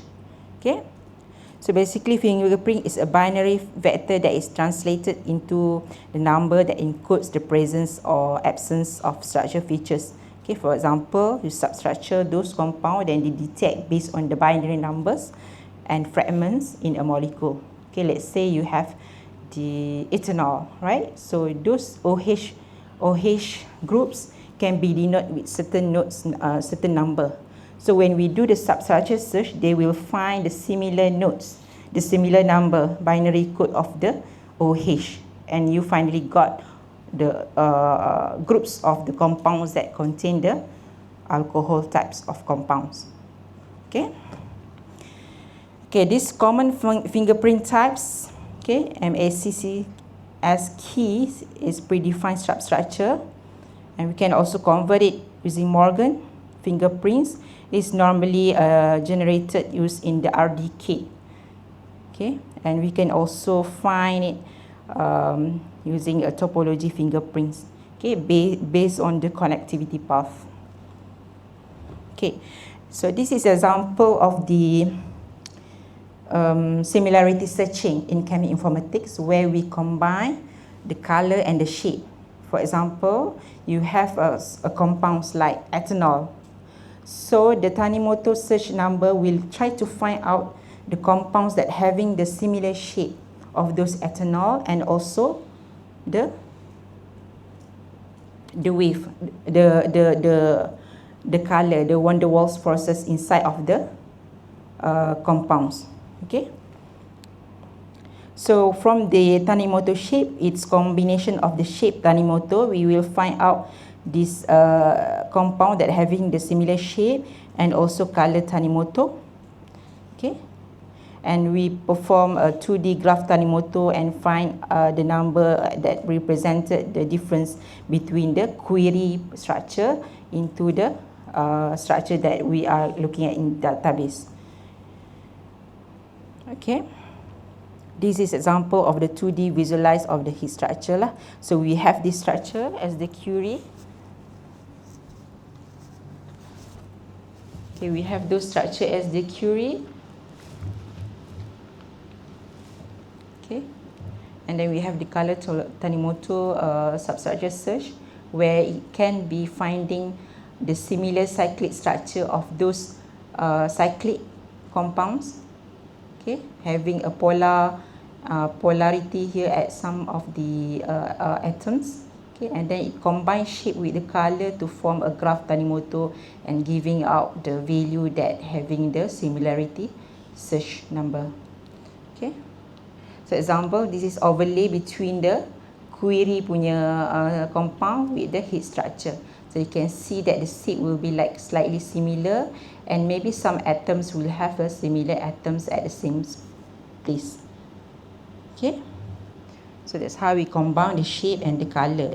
So normally this is developed by the software like MOE or ROX. Okay, so they can easily doing all those cheminformatic analysis lah, right? Okay, now we today we're gonna do a lots of RD kit lah, but you have done already some of the RD kit, I think. Kan before ni kita ada RD kit kan? Belum lagi, belum. After this. Okay, so RD kit is a free. You can use it as one of the software that we have to pay a lot, right? So we just use RD kit. Okay, it's very open source, based on written in the C++ and Python. Okay, widely used for the descriptor calculation, fingerprint, similarity search, and QSAR model development, for example. Okay. Okay, this is a software comparison. Okay, if you can use the RD kit, it is open source, very easy to get it. Okay, more friendly like Canvas lah, but it's very expensive. You can just click button because it's in the interface here. It's very expensive, but it's very easy for the high dropout in industry. Okay, most of the industry, most of the company use Canvas to find out the, for example, the best drug to follow up with the next punya action. Okay. Okay, now we're gonna do mini hands-on on RD kit. Okay. I think you can look at the Google Drive for model 4. This one we're gonna pick up program from someone that derived the RD kit, which is called as RD filters.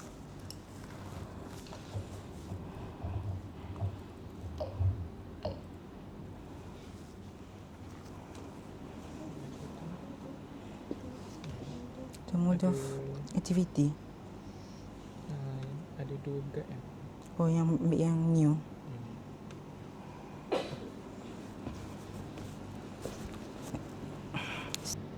You can see that it looked about 100 molecules. Okay, acetone with the smiles. Okay, you got until this stage. Okay, next cell is trying to calculate the descriptor. Okay, so here you define a function to calculate 5 types of the descriptor. Okay, so for example, mole T is the molecular weight, right? And then log P is for the lipophilicity, right? And then TPSA is for the polar surface area. And then num hydrogen donor is for the number of hydrogen donors. And another descriptors is number of the acceptors, hydrogen acceptors. Okay, so this one. Okay. That's the Okay. number. So we run it like that.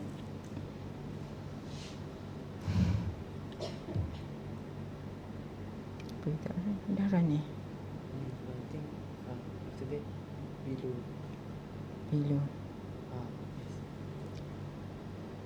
Okay, now we start to do the substructure searching, like finding the fingerprints and similarity to a reference molecule. Okay. Okay, here fingerprint used is a Morgan. Okay, we use a Morgan. You can see that here FP. Okay, we use a Morgan. And then you use the radius for about 2000 to 48 bits. Okay, and then the first molecule as a reference, okay, is it using these types of the fingerprints lah. Okay, and then you find out the similarity. You compute the Tanimoto similarity, okay, between the each of the 100 molecules to your reference molecule. Okay, you run it.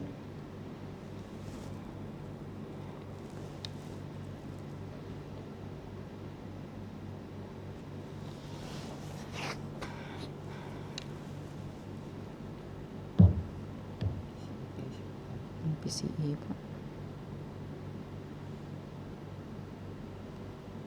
Okay, another chemi informatic analysis that you run here is the PCA, which is the principal component analysis for the chemical space visualization. Okay, so what happened here is you reduce the 5 descriptor that you use it before into 2D using the PCA.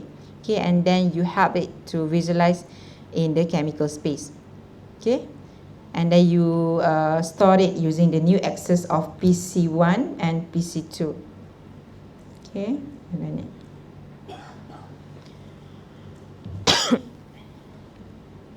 And the next chemi informatic analysis here done is clustering. Okay, it's like substructure search, PCA. It is one of it. So here you apply the k-mean to cluster to group of molecule into 4. Okay, meaning that you have 4 cluster. Okay, and then it will be find the patterns of in the descriptor space and label each molecule with the cluster ID. Okay, meaning that you will have 4 cluster ID lah. Okay.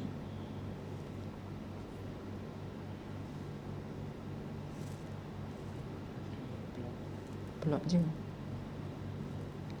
Okay, the last one. The last one, it will give you a plot. Okay, you plot it the molecule in the PCA space of the PC1 and PC2. Okay, color each point by the k-means cluster. Okay. Okay, then you got the plot. Okay, so now you have a 4 different cluster of compounds based on your all descriptors. Okay, so it divide with the PC1 and PC2. Okay,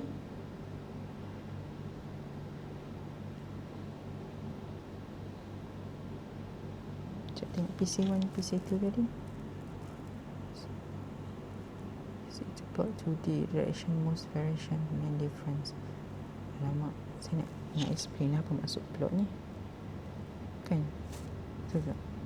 Dia macam dia duduk dalam. I upload. Oh.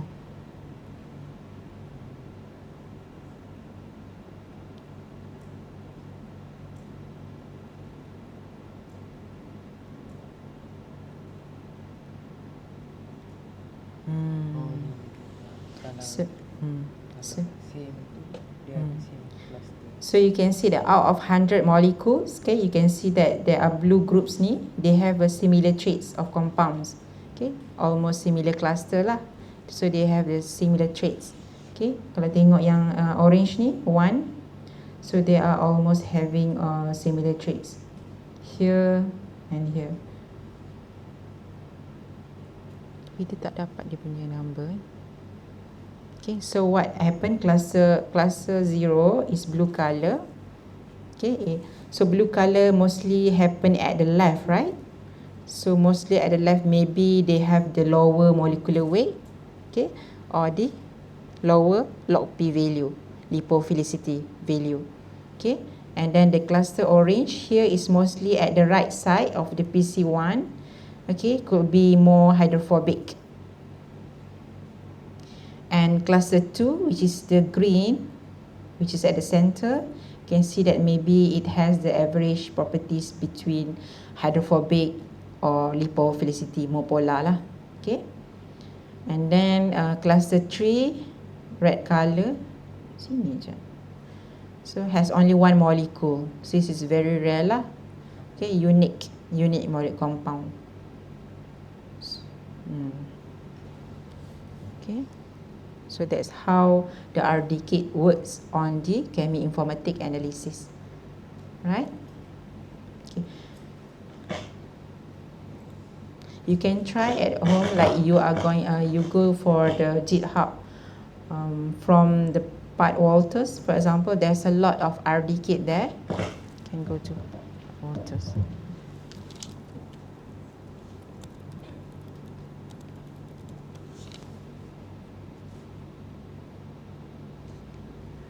So he is a chemi-informatics and machine learning enthusiast. So you can go, they have a lot of RD kits, and they have also create a lot of projects.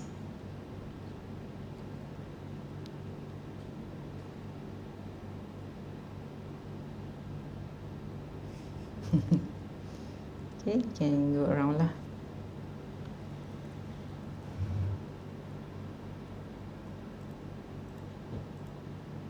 Okay, so tutorials, they have tutorials and all. You can try to play around inside in these Pat Walters.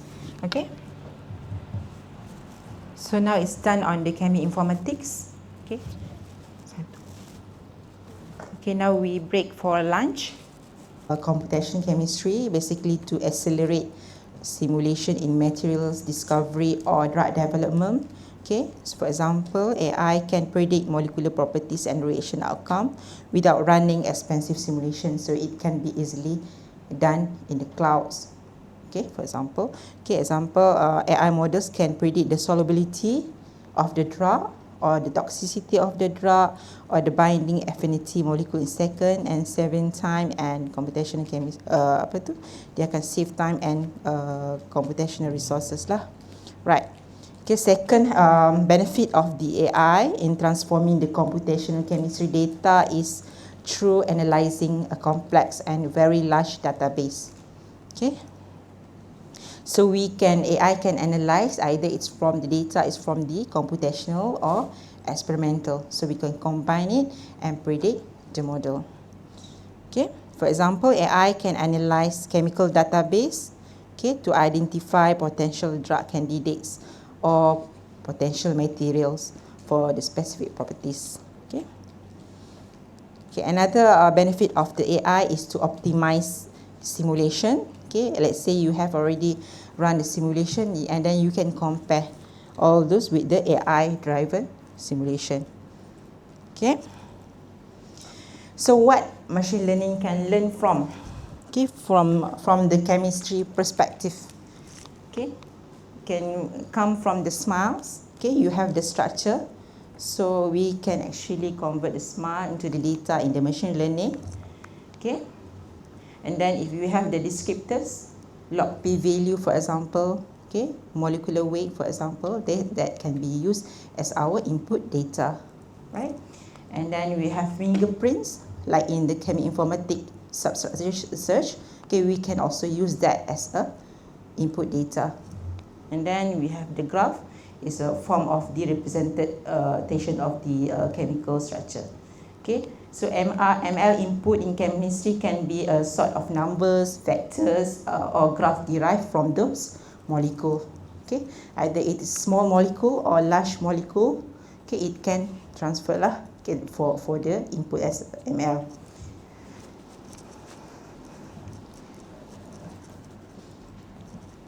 Okay, so this is typical workflow in Chem ML, Chem machine learning.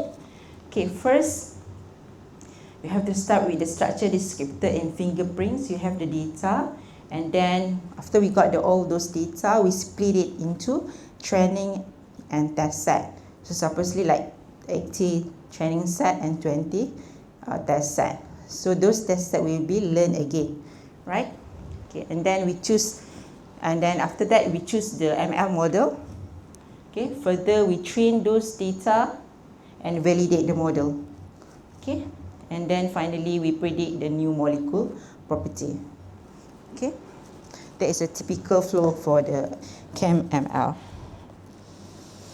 Okay, this is types of ML tasks used is depend to the information that we have. Okay, for example, we have the regression. Okay, regression is a type of the unsupervised learning. Okay, it's, for example, you have the predictable of the log P value, lipophilicity value, or you have the solubility value, or you have a LOMO value that it can be used a regression lah. Okay, second task type is classification. For example, you have toxic and non-toxic. Okay, you have also clustering. Okay, it is unsupervised learning. Okay, where it is not labeled, right? Okay, for example, you grouping similar molecule like just now, you have groups of the compounds, right? And then you have generation, for example, making a new molecule via GMs. Okay, that is the basic of ML, right? Okay, for example of the research that involve the machine learning, for example, you can use to predict the CO2 solubility. Okay, you take it the descriptors from the ionic liquid, for example, and you train the RF model, random forest model, using the lab and computed data, and finally you can get a faster design of the new solvent. It's like a predictions. Okay, you take it all the data from the lab and computed data. Okay. Okay, part of the machine learning is a deep learning. So it's previously it was very famous for this deep learning named as AlphaFold, right? So these three guys actually win the Nobel Prize in last year in chemistry for 2024. So they developed this deep learning model for the protein. So they are in the field of the protein design. So they developed about 200 million protein structure and nearly all catalog proteins known to science. So if you are interested in the deep learning model, you can go to the website, okay, and search that the protein structure database that are freely available, that was predicted by the AlphaFold. Okay, the current version is already on AlphaFold 3. Okay.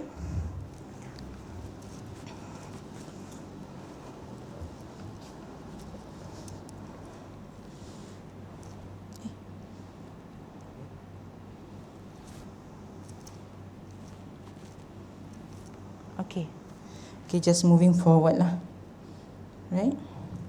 So this is success story in ML-driven computational chemistry. For example, Chevron used ML to optimize chemical flooding process. Okay, so the impact is the increase of oil recovery efficiency and reduce some environmental impact. Okay, another one is BP, use ML to predict corrosion in pipelines. Okay, the impact will be reduced downtime and maintenance costs. Okay. So the most popular one is on the carbon capture and storage (CCS). For example, Petronas already used the machine learning to optimize the metal organic frameworks for the carbon oxide capture. Okay. All right. Okay. So there are list of the success stories that are provided to you in the slide. So if you have some time and you can go through the research paper that comes with the those research. Okay, you can go through and see what they are doing, right? Okay. So there's a bit about the machine learning. So now we move on to kahut ni. Okey. Macam cepat sangat je. Okay, so this is popular software tool based on our computational chemistry subject, right? For just now we learned about quantum chemistry. Okay, there's very famous of Gaussian. We can also use to calculate DFT using vars and games, right? Okay, in molecular dynamics, you can use GROMACS for open source. You can use LAMS, Ember. Ember is licensed one. Okay, you can also use Material Studio. Okay, Dr. Sirin has the license for it. Okay, and then we have for Chemi Informatics, it's very interesting. You can get it from RD Kit, freely available. Okay, and then you can have from MOE. MOE is licensed software. It's very useful, and it just like one of the code, and then you get it, all the data.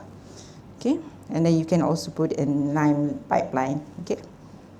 And the famous on the AI-driven computational chemistry software is a DeepChem, for example. So there's a lot of the project on that DeepChem, so you can try it out. Using the same method that I used before, that you need to get it the .ipynb punya file, and you try it. Okay.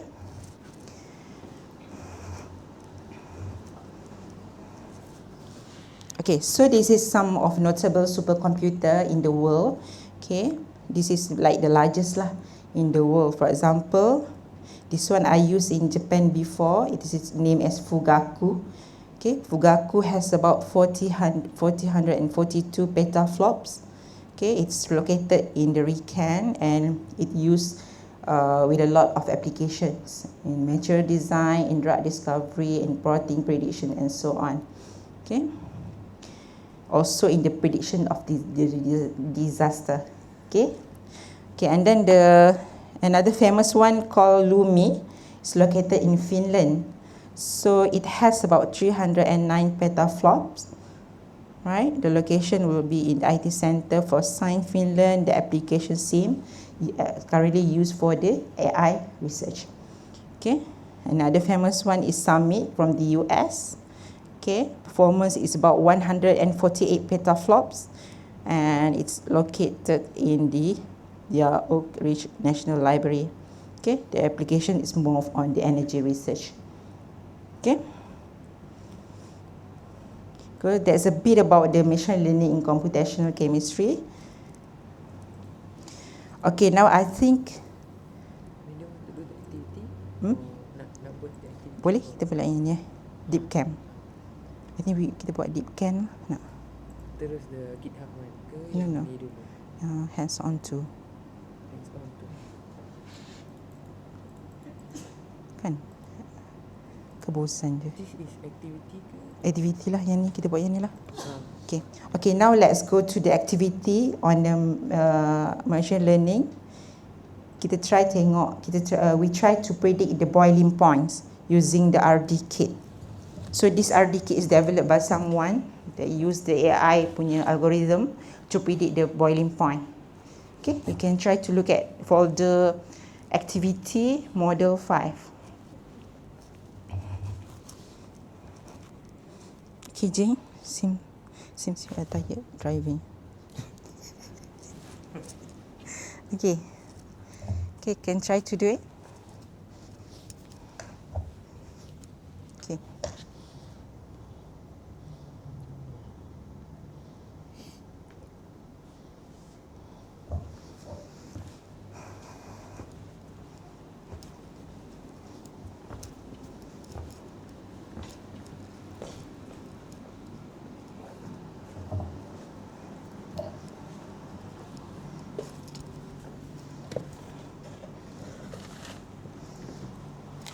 I think kan yang Encik Wahab tu, kita buat macam competition lah.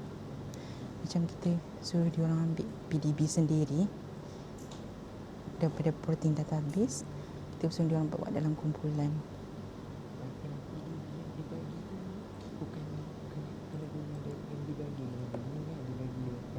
Tapi kita boleh letak kat situ kan? Oh, sebab dia dah bagi grow, dia dah bagi ni topologi.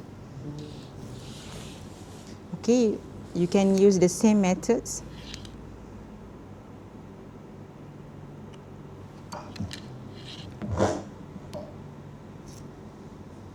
Macam senyap. Kan? Okay. Nanti you buat macam tadi juga. Tak yang ChatGPT tu, yang byline. Kan? So nampak macam jelas. Kan? Jelas sikit.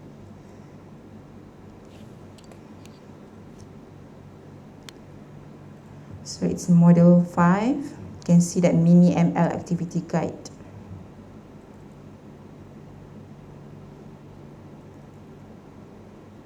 Okay.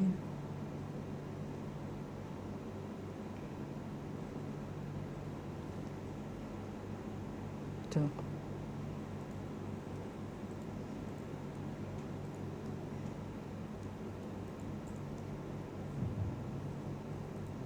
Okay, so this RD kit is using the descriptor from Smiles and train it using a random forest model, okay, to predict the boiling point.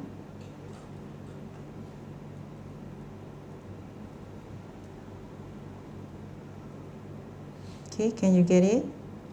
Boiling point prediction.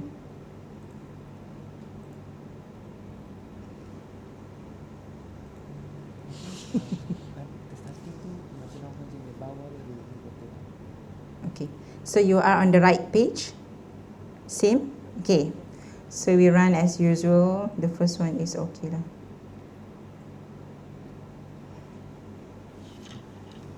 This is the features. Load CV data.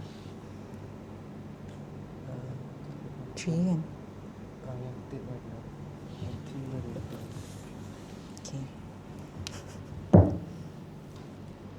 Nampaknya dia tu.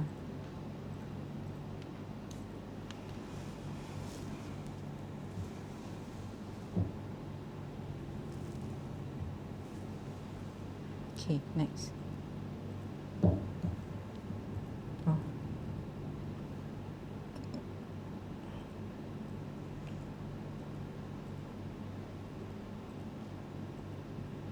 Okay, you done with the second cell? Done? Okay, the third cell, it's loading your CSV data, right? So it's loading your CSV data.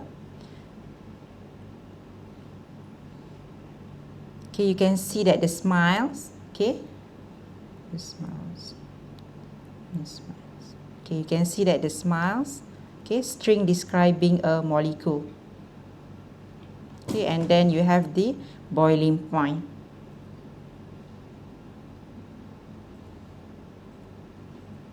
So you have this boiling point.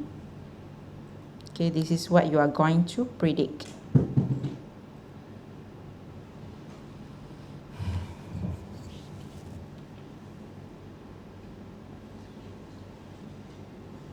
Then the third cell will be like, okay, now you got from the previous cell, you got loaded with 6 molecules with their own descriptor. You have log P as the descriptor and you have number of hydrogen donors as the descriptor.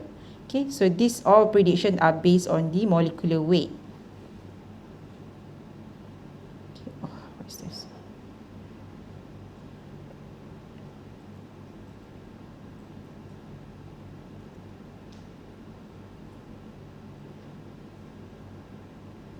Okay, now at the fourth cell, it's applying the function to all the molecules. Okay.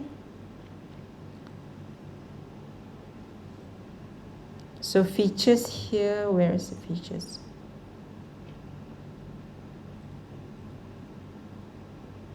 Sini last.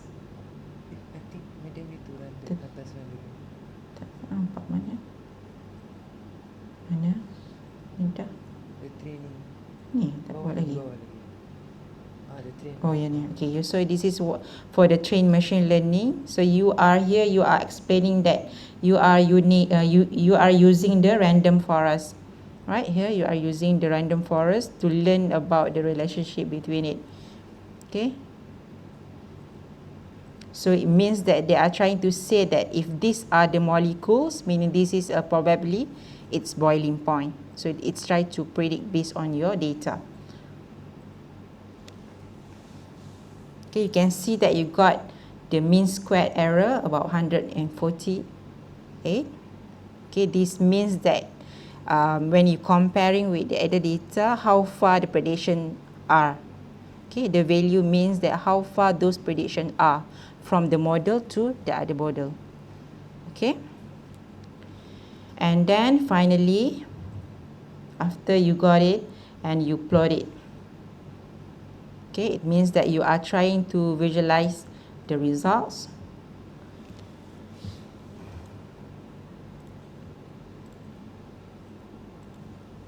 Okay, you got the data here, you got the plotting predicted boiling point and the actual boiling point, which is actual versus predicted. Okay, each dot means one molecule. Okay. So if you see that if dots were in the perfect diagonal line, it means that it has a perfect predictions. Okay. So more spread meaning that it has more error. Right? Okay. So that's it. Okay, you got it? Right, easy peasy kan? Okay. So we done with the machine learning. We use it on the Google Colab. So you can see that we can use a lot using open source je. Kan? You can run a quantum, you can run MD just after this we can learn about it. You can also run cheminformatics. You can also run machine learning. So it's free. Right? Okay. Yes, yes, of course. Yeah, if you, especially when you trying to develop a new script, you can easily publish it. For example, you create a new you create a code for a new system. You trying to customize your own parameter. You put it on the GHI and you can easily got it.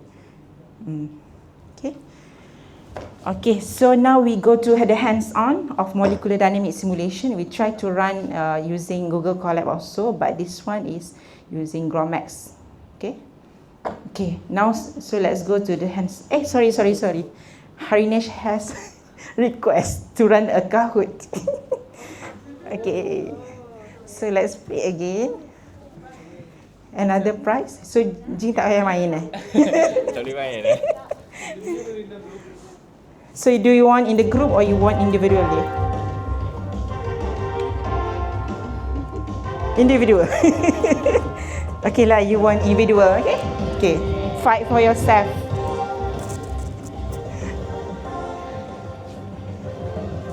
Fight for yourself. Boleh lah.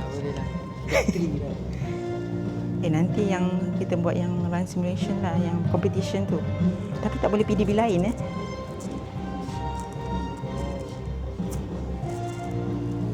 ni? Nak buat data tu ke? Tak ada lah, cuma nak buat yang biggest punya competition kan. Macam ni kita ajar dulu. Nanti kita suruh dia buat PDB lain. Oh, suruh dia cari PDB kan, suruh share PDB. Tapi boleh masukkan tak PDB tu? Kan dia ada macam create input data. I think dia kena cari yang GR4 tu rasanya. Sebab I I think from what I see sekarang kan dia generate PDB tu. Means after GRO dengan the top punya tu kan, Itulah dia generate kan. dia generate the PDB tu. Susah juga. Okay, all in? All in, alright. Okay, let's go. Machine learning. This is from the question from the expert Harinesh. What is machine learning?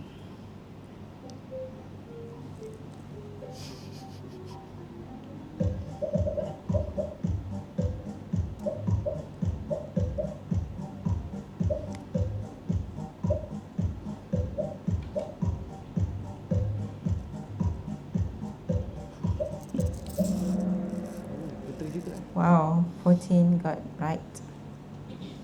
Field where algorithm learn from the data. Okay, 39 siapa? What is the main goal of using ML in ComCam?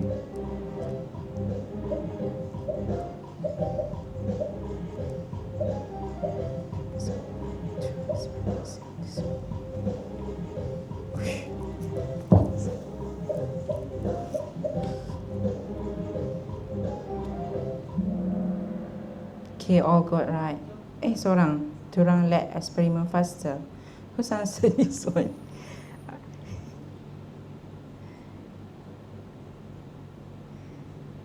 Okay, next. Which ML type use label data like solubility or toxicity? So, it's very good one. Is it label or unlabeled?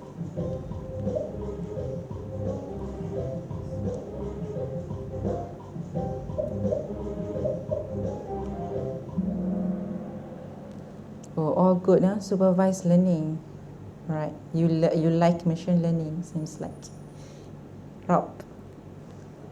Oh. Okay, next. Which ML type find patterns in unlabeled data? See? Supervised.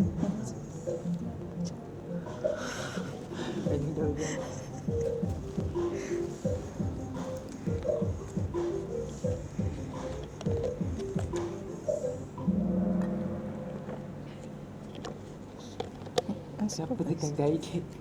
Siapa yang buat guided ni? Tadi tidur. Okay. So Rob still got right. Okay, fifth question. Double points, huh? Which of the following is the best example of numerical molecular descriptor? Oh.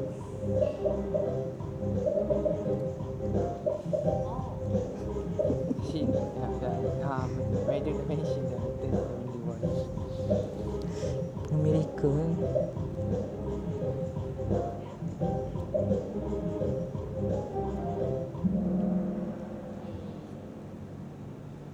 Biggest size?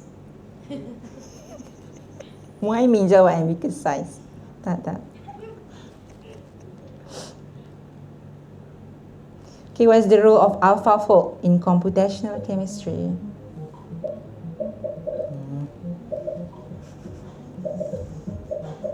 20 points letak senang sangat. Last another double point. Last dua. Oh, yang last. Okay, to predict protein 3D structures.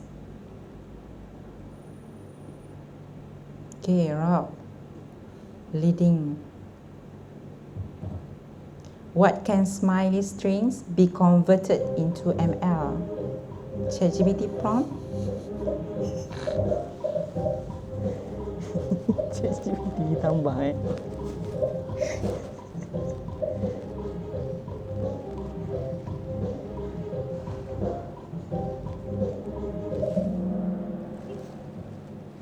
Okay. Nasib baik tak ada jawab ChatGPT. Okay. AI. What kind of output does regression give?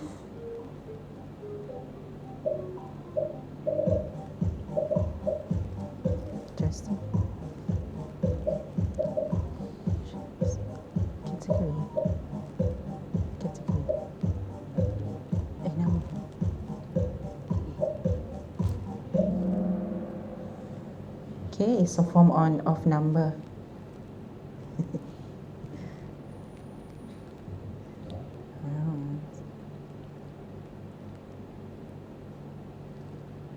Okay, which task type is predicting if a molecule toxic or not?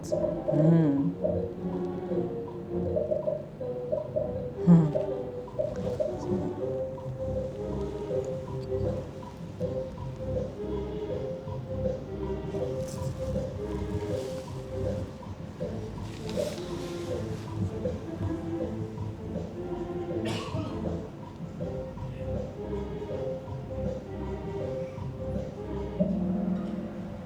Okay, it is classification. Okay, it is unsupervised learning. Okay. Okay, the last one will be multiple. Okay, apa? Double. Double points. It's very hard. EMS. Okay.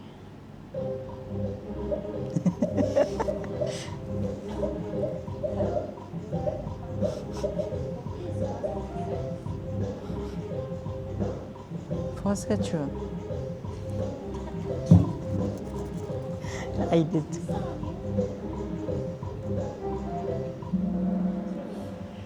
It's false. It doesn't give you improvement. Do you want to know why it's false?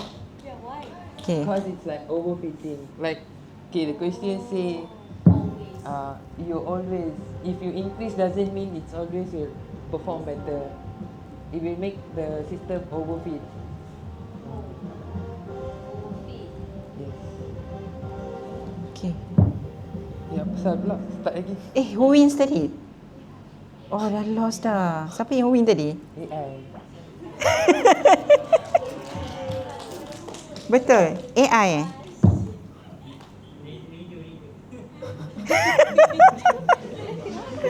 hilang ke? Autoplay. Tak ada history. Tak ada.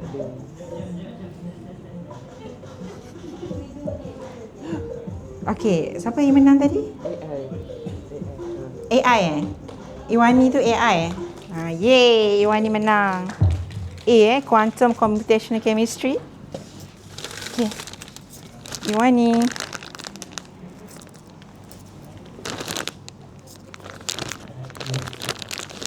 So pastikan A in quantum class. Okay. Okay.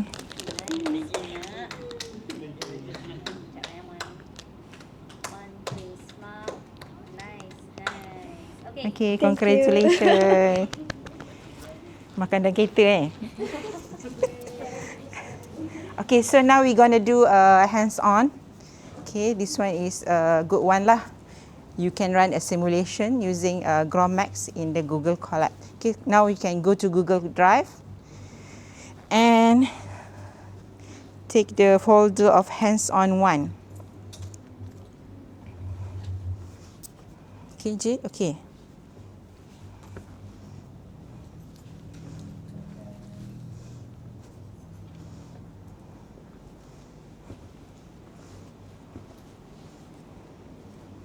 So you want to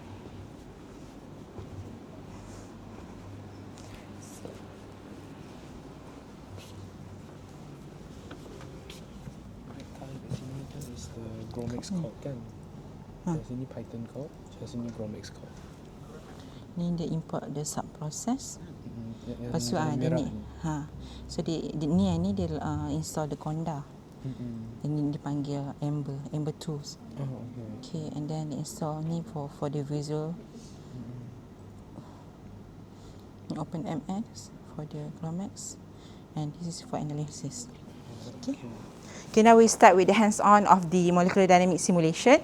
Okay, have you opened the this folder?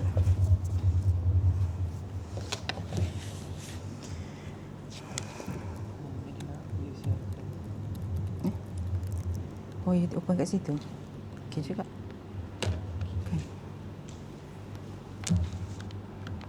So macam kalau buat seorang-seorang macam pening je, macam interesting sikit.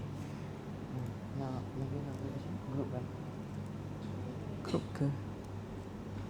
Siapa paling cepat? Macam tu.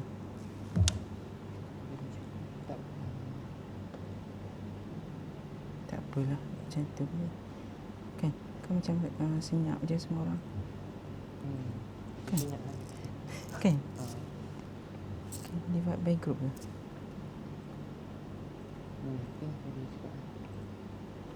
So who's gonna get the fast result? Okay. Tak boleh juga ni sebab dia Memang lambat. Takes time. Tak boleh hari ni. tak boleh macam mana. Okay, you go for the hands-on one. MD simulation. Okay, first, what you have to do is you have to have Gromax in your Google Drive. So you download it and put it on your Gromax, on your Google Drive. Okay. So you download this one Gromax that consists of this GRO file and also top file. So you put it in your Google Drive. Okay. So it must have somewhere else lah, here ke my drive ke you have Gromax. For example, I have Gromax 2. So here, ni sebab I dah run, so it's supposed to be, tak apalah, you buat mana-mana pun boleh as long as you letak at the right path. Okay. So I suggest you letak dekat my drive and Gromax, for example. Okay. So go back to the full day workshop. Yeah. So go back to the hands-on one.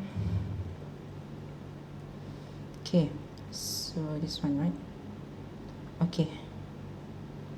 Open with so you open the IPYNB. Okay, jom.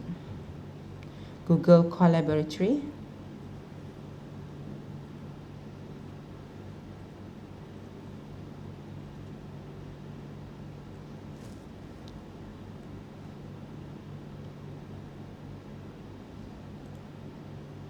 Okay, so this is a notebook from someone, okay, that running a molecular dynamics simulation using the OpenMM engine and Gromax biomolecular simulations. So they name their GitHub account as a Making It Rain. It's more like cloud-based molecular simulation for everyone, right? You can always look at here the link of those person, the scientists. Okay. Okay, so you can read it out. In general, MD simulation rely on the set of the atomic coordinates of all atoms on the simulation box and a set of force field parameters that describe the interaction energies between the atoms. Okay, remember that it follows the molecular mechanics, right? So in terms, you should have the GRO file. Okay, this is what I talked just now. You have to have a folder with the Gromax inputs, so you need to have two files. First, GRO file and .top file. Okay. So in this notebook, we will simulate this PDB structure 1AK1. Okay, this is a common tutorial for MD simulation in Gromax. So first, we already provide the topology for us, and then we have to build a simulation box using your Gromax package, and then you can also download the input file from here lah, tapi I dah letak tadi. I have already put it on Gromax and topol top and the GRO file. Okay, put it in somewhere in your Google Drive. Okay, you have a limited ni ke your Google Drive? Tadi you have 1 TB, 2 TB, right, storage of it. So use your Google Drive. Don't use mine. Okay, ready? So you make a folder Gromax with the top file and also GRO file. Okay, let me see your Google Drive. Okay.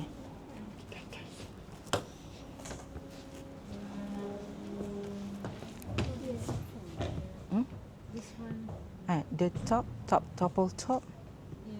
Yes. And then the .gro. So you cannot go in the chat. You need to use your own drive. You cannot use my drive. Okay. So make sure that it's located in your drive. Okay. So remember that the topol top is the topology of your atoms. Okay, the G. Okay. So you put it, or share with me. So you have to put in your drive. Yeah, you have to download it and put in your drive. Okay.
Okay, this is your file of topol.top. You have the topology for these systems. So it contains the force field use, amber, okay, your protein name, atom name, type, and all, charge, and also you have to have these topologies. Okay.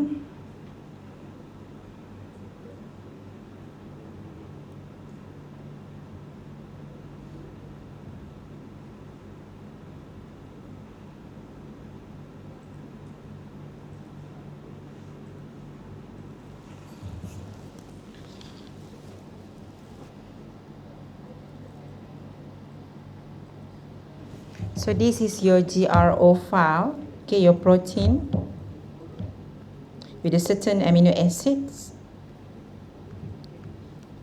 So it locates your position or coordinate of your atoms. Okay, so it's already solved for you. It's already solvated for you. Okay, there is a water inside it.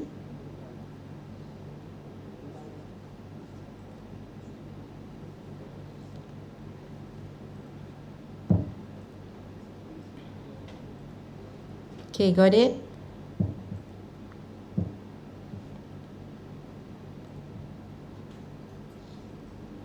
So make sure you have all in the GROMAX folder.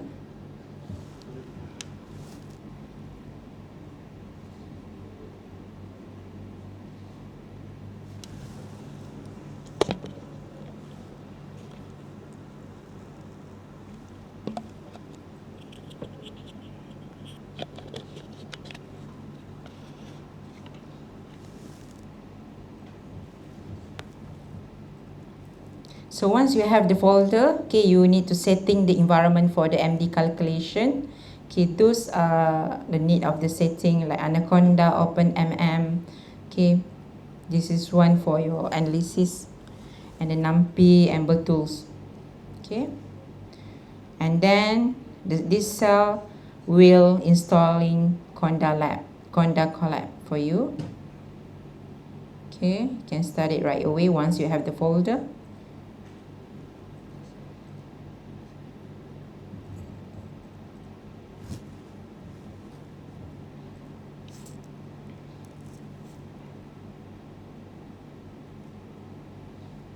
Okay, it will take a few minutes if you're installing the Conda.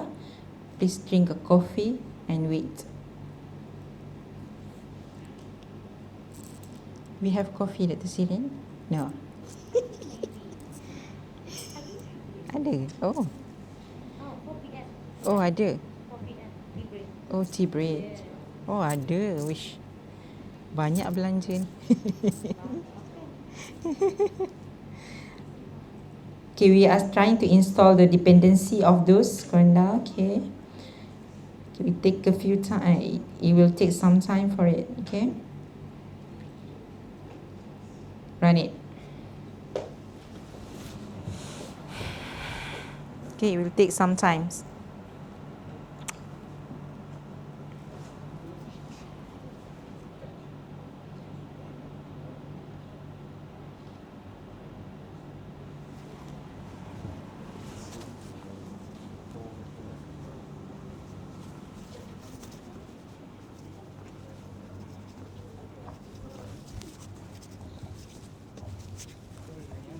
Okay. Oh, you storage unlimited. Oh, you have used 92. Nampak je lagi. So you have to download this advisable, is it? So you have to have a lot of storage. Tak adalah a lot sangat, not that too much. Yeah. But still have ni lah, not 92% lah. Need to be clear. Okay.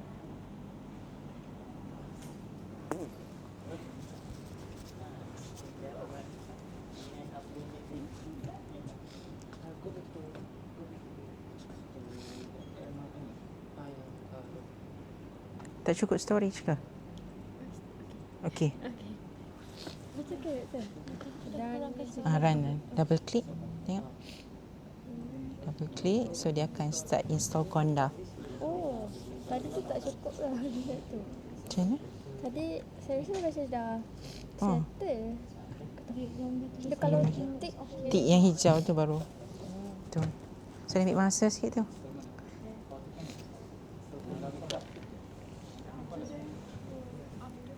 What happened? Install it.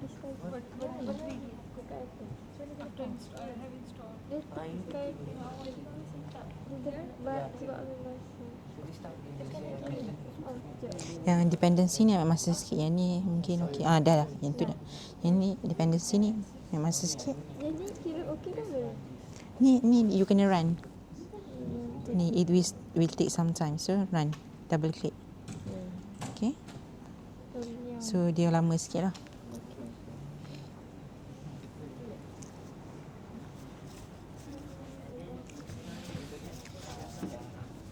Satu file yang first ni, this one eh. Ada dua kan?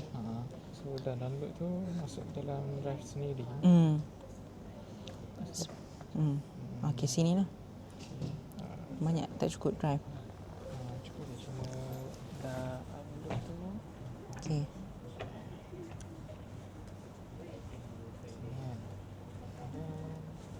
You buka dalam zip ni.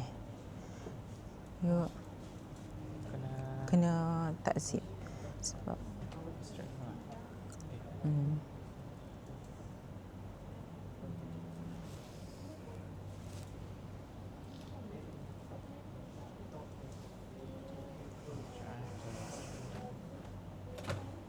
okay.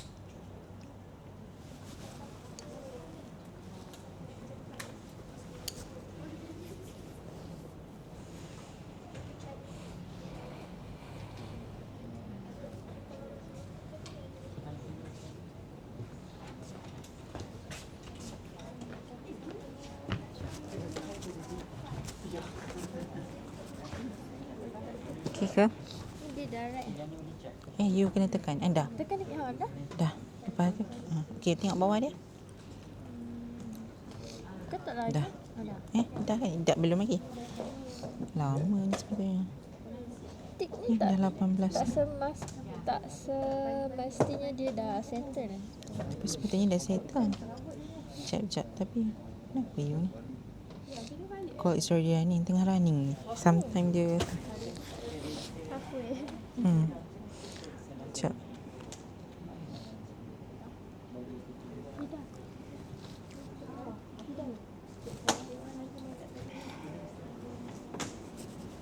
Okay.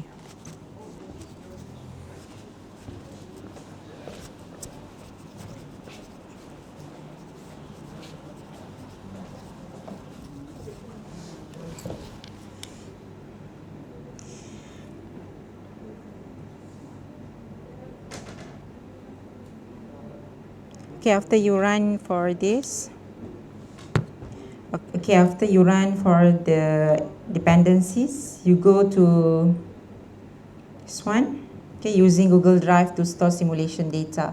So this one needs your Google Drive to store all your simulation data. So it will be asking your permission whether to put it in your Google Drive or no. Okay.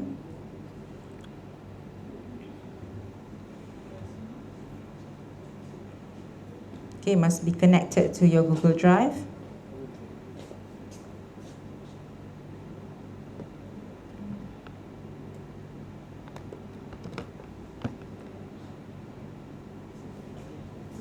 Okay.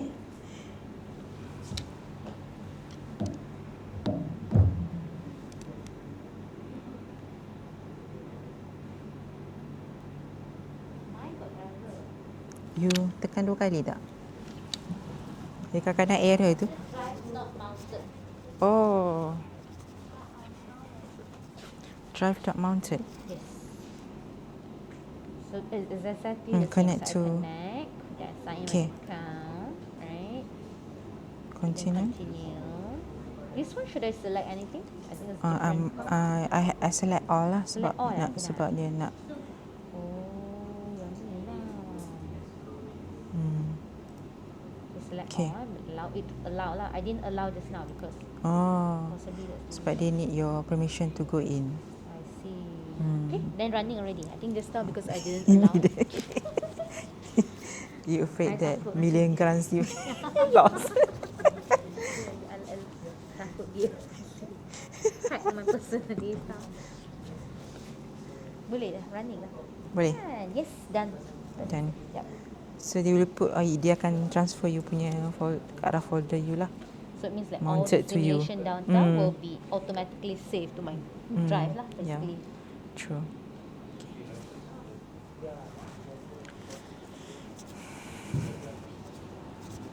Okay.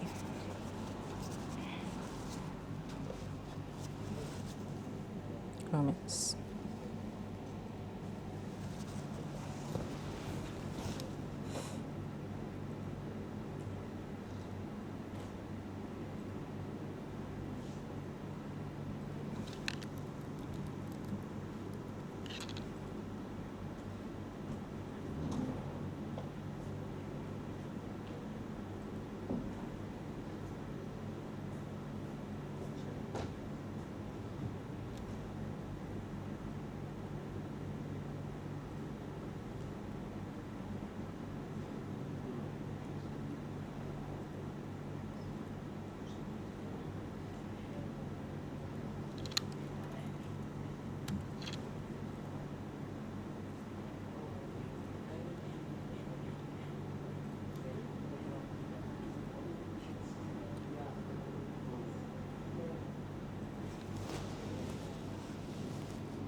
Okay, now at the cell of loading the necessary input file, you should provide the names of all your input file, the one that you save in your Google Drive, the GRO and top file. Okay, you need to put the right pathway of your Google Drive folder containing them. So this OpenMM engine will accept like Ember, Charm, or OPLSA host field in the GROMAX form. Okay, the GROMOS won't be accepted. Okay, so now you need to tell him to go to your GROMAX folder. For example, I'm GROMAX 3 tadi. Okay, and then you run it.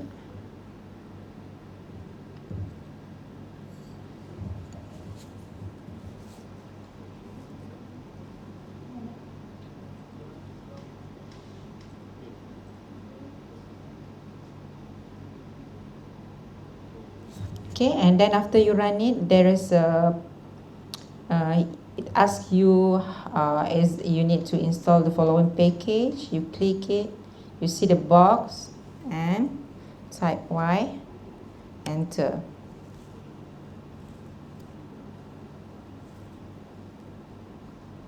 What is this installation for? This one trying to go to your apa tu? Your topple top file and GRO file. So this one is the loading necessary input. Dia masukkan you punya inputs data. Okay.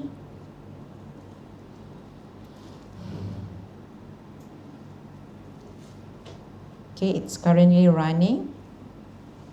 Okay, now we are creating to create your simulation box. Okay, before running the simulations. Okay.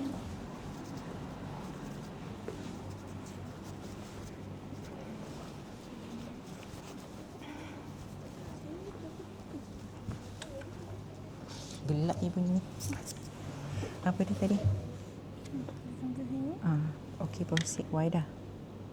Apa dia error? Error ni. So dia dah. Sekejap tengok input file. Dia memang kat sini. Doktor punya pun tu. Error. Belum lagi. Tak ada. Tadi tu. Tadi saya run sebab saya klik satu. So ini 2 kali klik. Klik baru dia run. Cuba tengok error tak? Belum lagi tu kan? Yang tadi kan? Okey. Tu kan buat okey. You betul tak letak you punya ni? Format. Format dulu je kan apa? Kan? Dekat drive.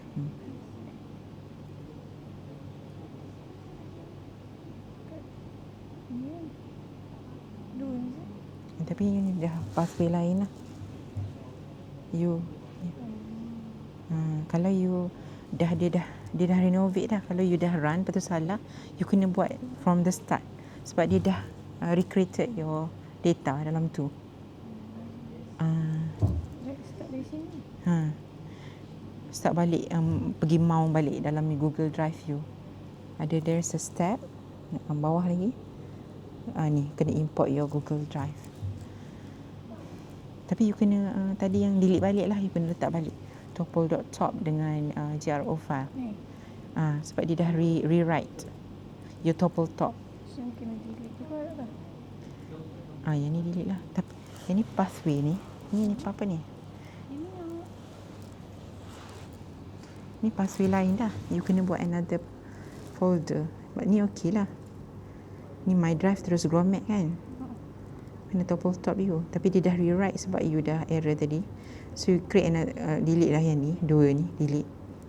Kenapa ni dalam ni? Yang ni. Okay, you ambil yang ni. Go to dekat my drive, Gromax. Sebab dia punya pathway tu. Okay, tapi you kena ni buat balik sebab ni dia rewrite. Gromax 2 ke? Jangan tak boleh. Itu sebab salah letak folder ni. Sekejap. Okay, so sekarang where's your folder here? Ni kan. This is the ni I told you to download it and put in your Google Drive. Tadi ada download tu lah. So it's still in my folder tu. Oh, so kena create another folder ke? In your Google Drive.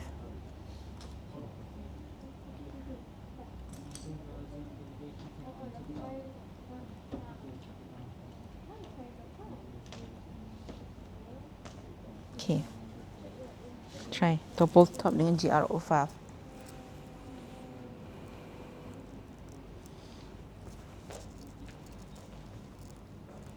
Ngantuklah saya.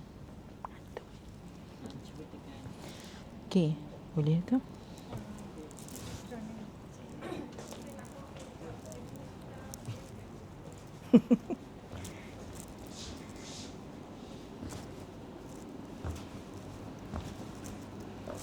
Mental lah you punya.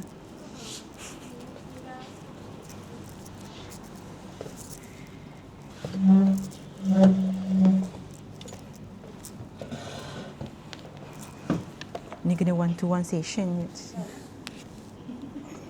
Tak apa, lepas ni buat ni je. Mana I punya tadi ke belum? Error. Dia kat sini. Oh, dia punya drive apa?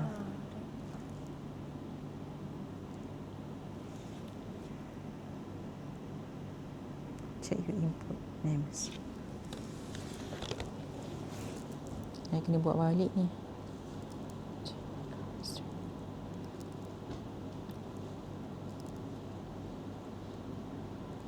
Saya rasa doktornya betul, tapi saya yang dah terusik tadi. Oh, ya ke? Saya dah terdelete. So Hmm. kena macam salin balik. Tapi sikit je tu. Tak apalah, saya start balik lah pada asal tadi. Cuma saya nak letak yang baru. Format 4 pula.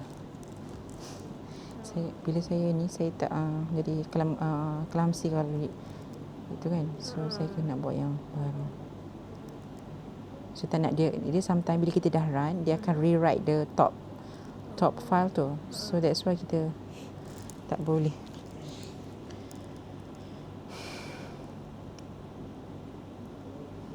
New folder, Romex for create. Okay, new. So file upload topo. Saya ingat saya nak download yang lain lah, tapi dah download dah. Sebab dia nama lain nanti.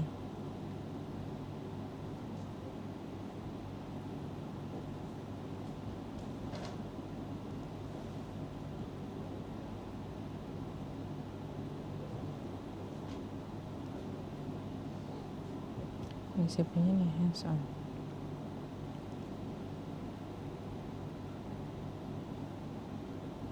Siapa punya ni?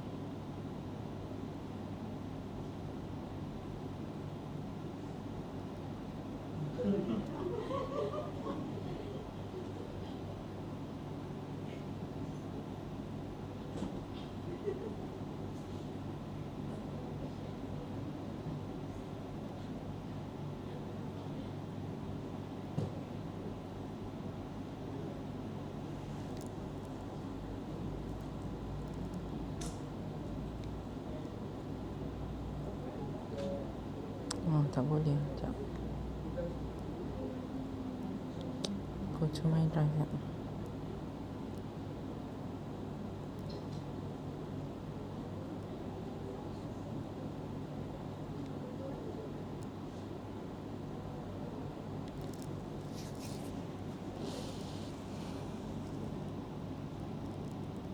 Triple top. Sini. Sini. Okay. Okay dah. Format 4. Saya run balik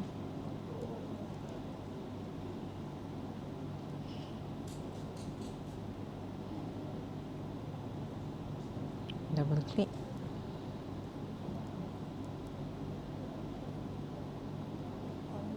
Dah. Okay, dependency. Okay, sementara dia tu nak untuk ubah kat sini Romex 4. Dah kan? Tunggu jap.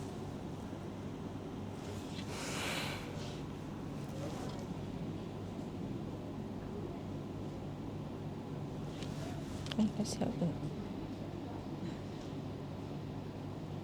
Dah siap ke dia?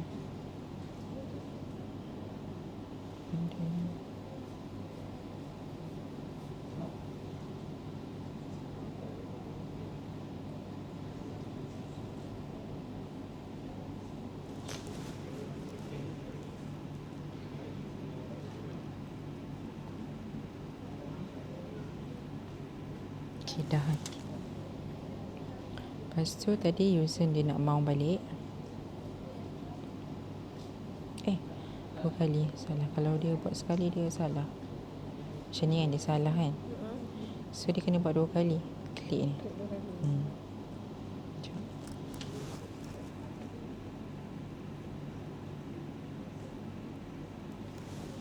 Dah salah tadi.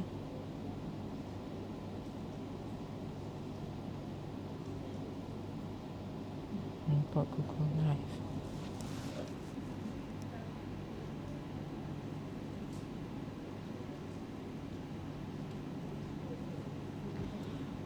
Okay, sudah mounted dah. Mounted. Sini pula. Ni dah keluar dah tadi kat saya punya. Macam you punya lah. You just check je you dekat GPU, guna GPU mana. Okay, dah situ. Lepas tu input file. Dekat sini lah saya pergi edit tadi. You edit tadi? Saya letak file ni Google Drive path ni saya pergi edit. Tidak ada edit pun. Macam mana?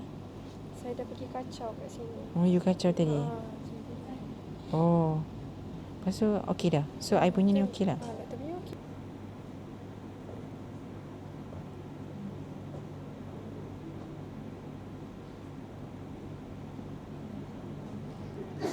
Okay, you can see your simulation box. This is your protein, and it's under your PBC lah. Okay, thank you. Got it? Done dah. Sampai NVT, NPT lah. Okay, so then you equilibrate the system, equilibrate the simulation box. Okay, this proper MD equilibration protocol designed to equilibrate both temperature and pressure. Right, and then we allow the solvent to accommodate the protein. Okay, then we run the MD equilibration. So this will goes into your folder lah, your Google Drive.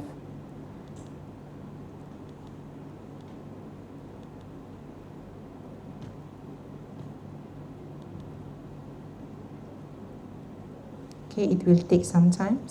Have anyone already done the equilibration? Finish. Still running, okay. So it done under the temperature of 298 K and pressure 1 bar. Okay, it gives setting the barista integrator and having the energy minimization of 100 steps. You can see that they're giving you potential energy.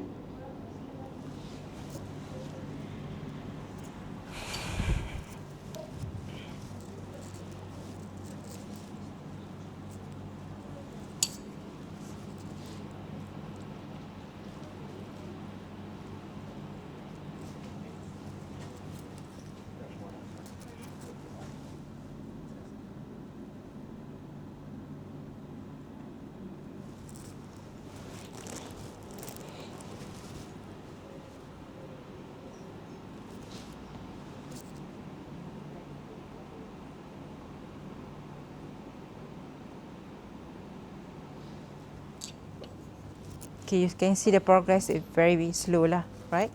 0.5, 1.5. Okay. So you need to wait lah because it's run in the cloud kan, faham lah. So you still equilibrate lah.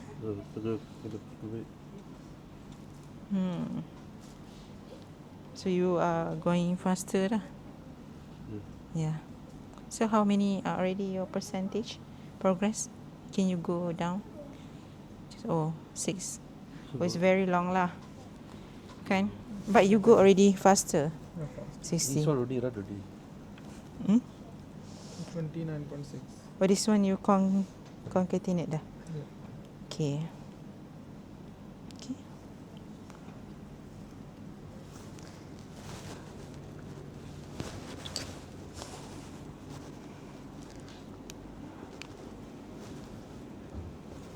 So at 4 we have tea break kan, the ceiling? Yes. Okay. So while waiting your system to be equilibrate, you can let them do the work.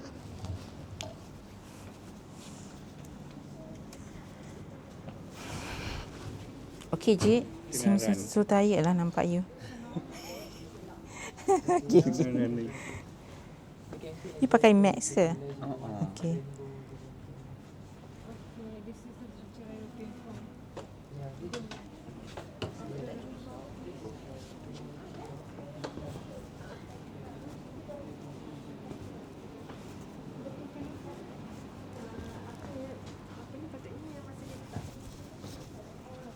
tadi dia tersave dekat yang shared apa ni shared folder tu.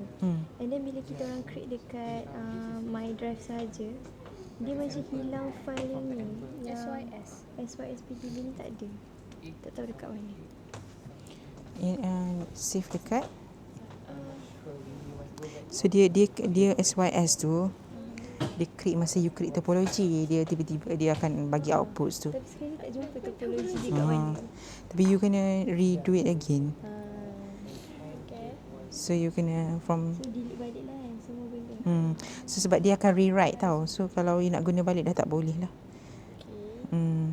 Kena ambil balik.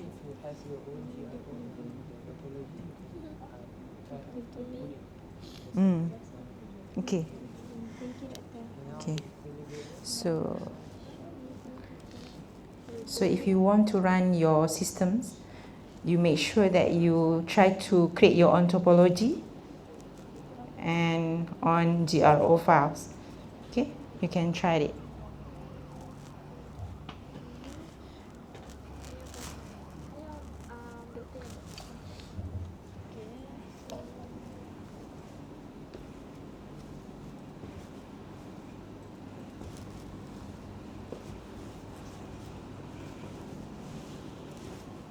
Dr. Siri nanti ada feedback survey. So from your parts nanti later kan sebenarnya. Tapi Dr. Iman dia nak bagi. Tapi I rasa I dah ada. Tapi I kena buat dalam platform. I tak set lagi. Cuma I ada post assessment ni macam tanya balik dia yang pre tu. Lepas tu yang feedback tu I rasa I letak dalam groups lah. Group WhatsApp tu. Later lah. Later lah. Sebabnya bukan later lah, mungkin balik malam ni ke macam tu lah. Boleh flash sekali dah ada tak? Boleh lagi. Dia ada dalam Word. I kena copy paste dah masuk dalam malas lagi nak baca. I think sepatutnya ada je tanya Syahrini. Kalau IEM tu ada boleh share sekali. Share sekali je lah, senang. Buat 2 kali kan. Betul.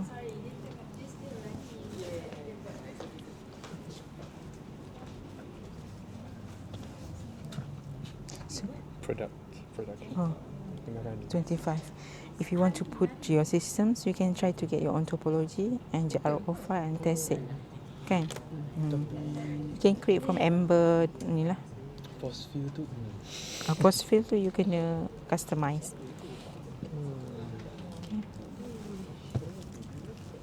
Okay. Oh dah siap. Macam mana ni? Dah siap. You paling pantas ni. Oh ni pula. Ni pula. Apa ni? Oh, okay. Tadi saya terdelete something. Okay. Hilang progress. Nanti you kena belajar you kena buat dalam assignment kan? Kena paguka apa? Tapi dia sebab laptop. Apa dia? Dia punya runtime ni main peranan dengan laptop. Tak ada, dia run dekat cloud ni. Dekat Google Drive, Google Drive. Internet lah. Selalunya kalau Gromax ni kita guna komputer kan, macam you supposed to be doing kan, yang masa STP tu. Tapi inilah itu komputer. Kalau yang ni internet, lepas tu storage. Habislah guna internet UTP. Ni kita tak boleh kena buat apa-apa ke? Itu kau kena tukar. Oh dah ke? Kau punya drive tu. Ni? Betul tak? My drive nampak je Gromax. Betul lah.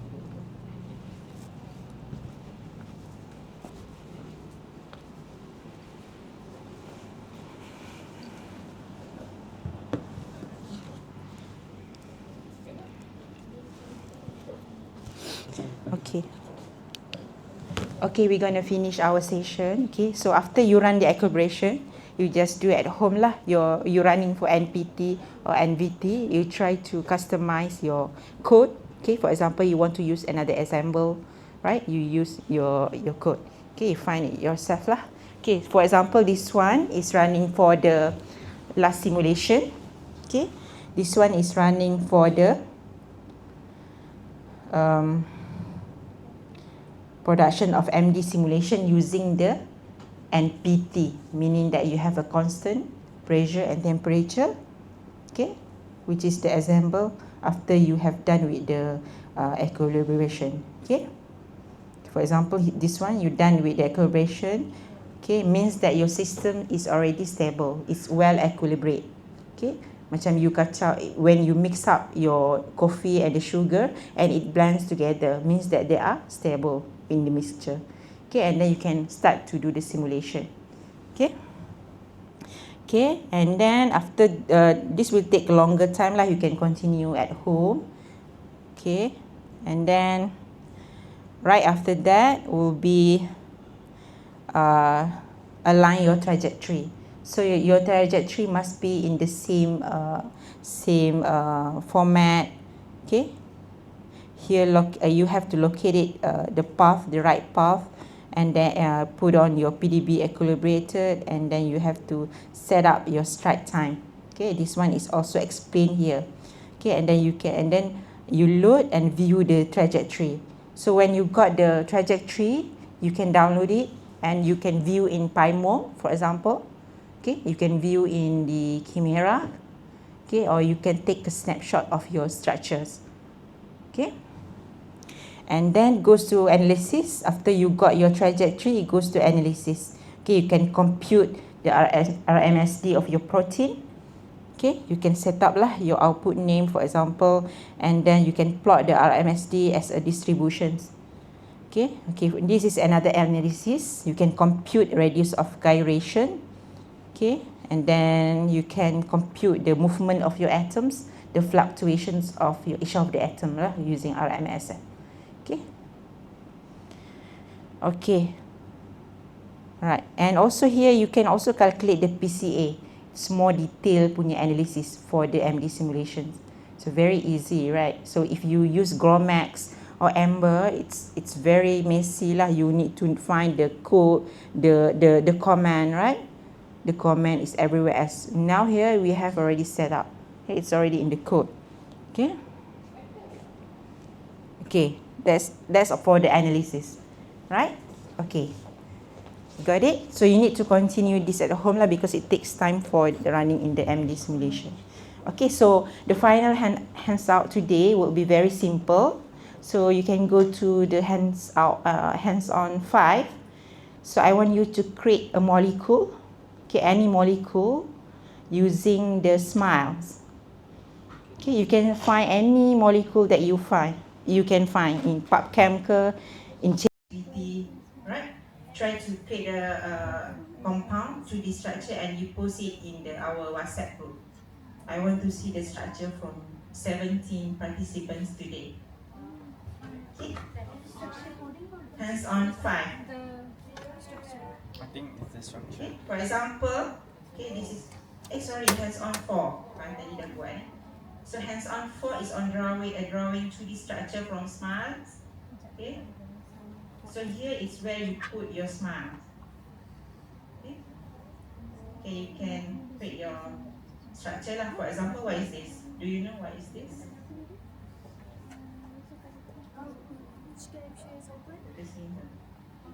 This is a cyclodextrin. Okay, cyclodextrin. Yeah. This sort of carbohydrate lah. Cyclic structure. Okay, I want you to find any smileys that you have. Okay, and put up and create your 2D image and post it in the WhatsApp group. So I want 70 molecule inside the WhatsApp group. Can you do it? Okay, that is the same IPYNB. Yeah, only the smiley. You can, but make sure it's very, not like ethanol. Tak nak lah you just water ethanol. Okay. More like something that really relate to your personality, maybe.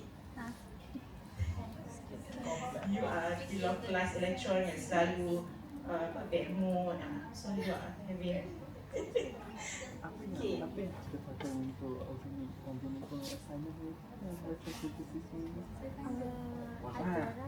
Okay, so the most unique molecule, okay, will be evaluated by Dr. Sirin, and we can have one final winner today.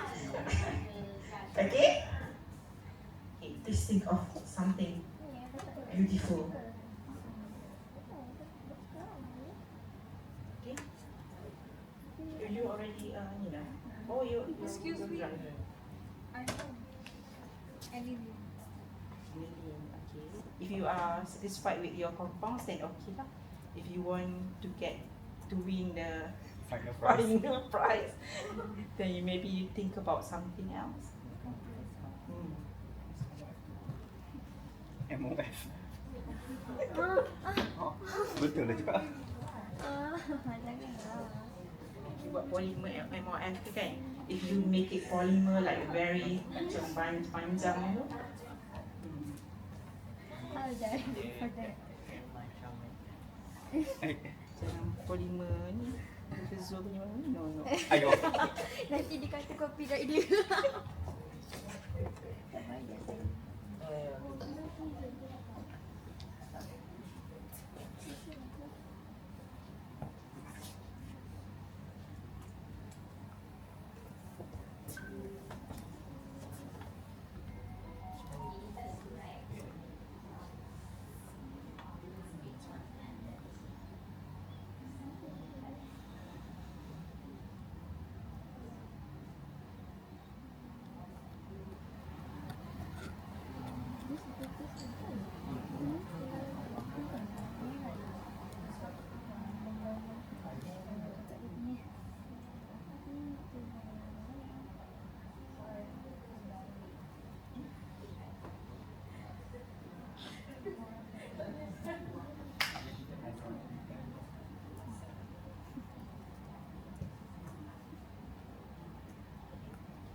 Sama lah UIO punya.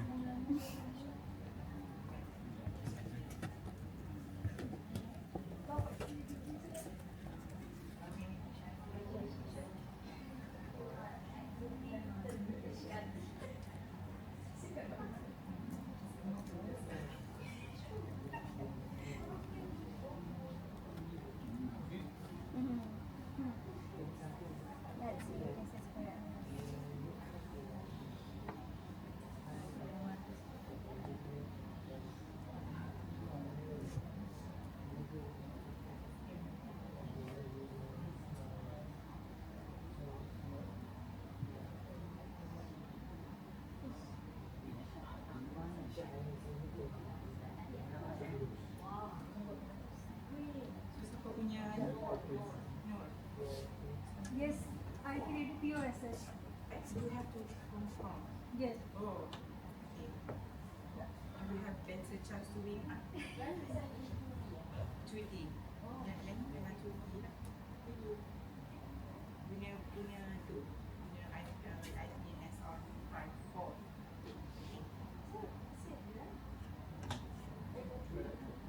If you just snipping boleh.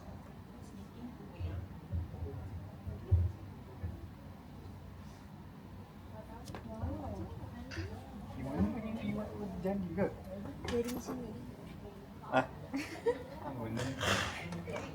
Which means these files cannot be used. Apa lah?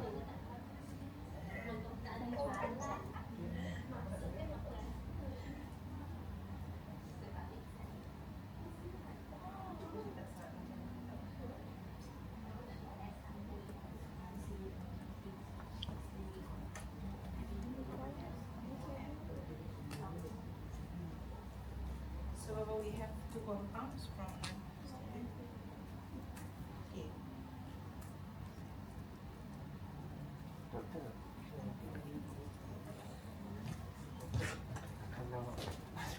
Kalau dia terlalu panjang tu. Panjang macam circle X-ray air boleh. Tapi kalau airan tak keluar tu dia Supaya you keep from dia maybe salah lah. So you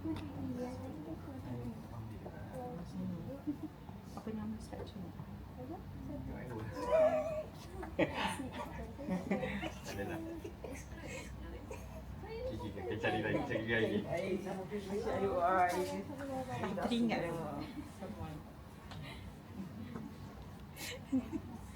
Okay.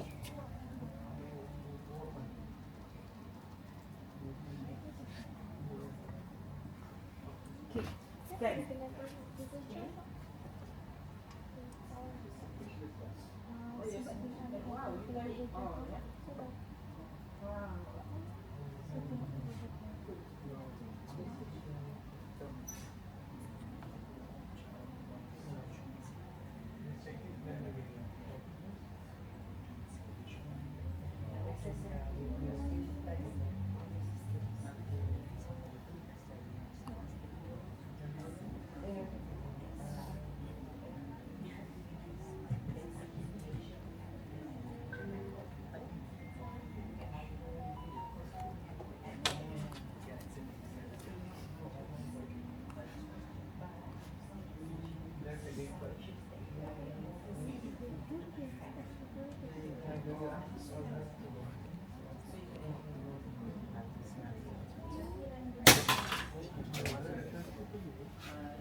Habis masa dah gitu.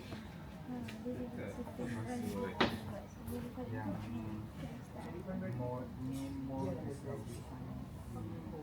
Ada yang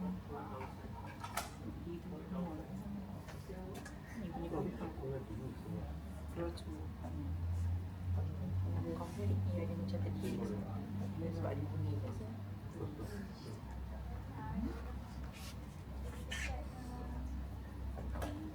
balik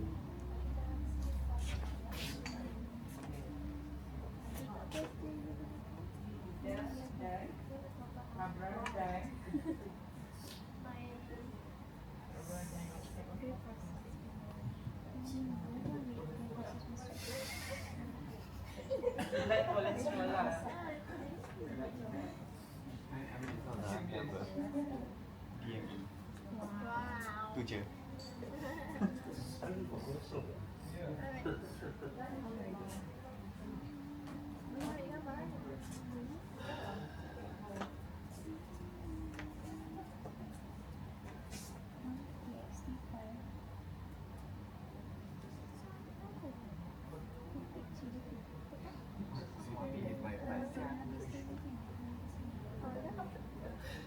So we have 5 molecules already. Lagi cepat. You're gonna finish and go back to TP. Tindak. Mana dah? Dah.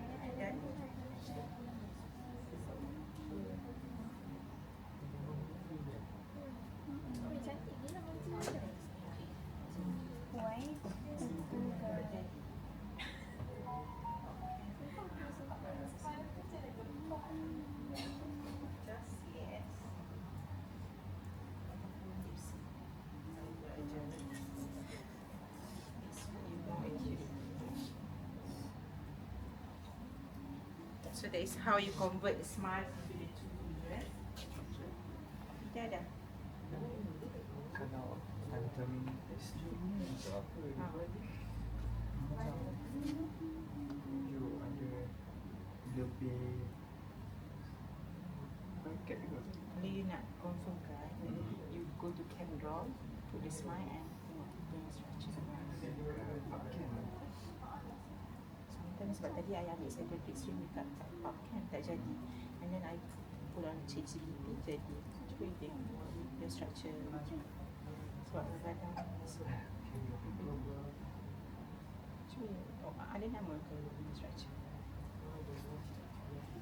Kalau dia tak jadi, saya tengok. Ataupun kalau you ada nama, you can put the smile there.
It's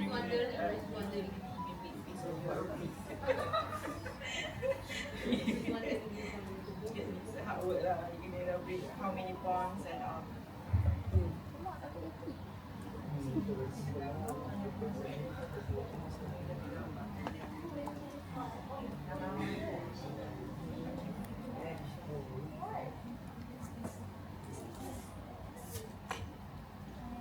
Okay, more, cepat we go home.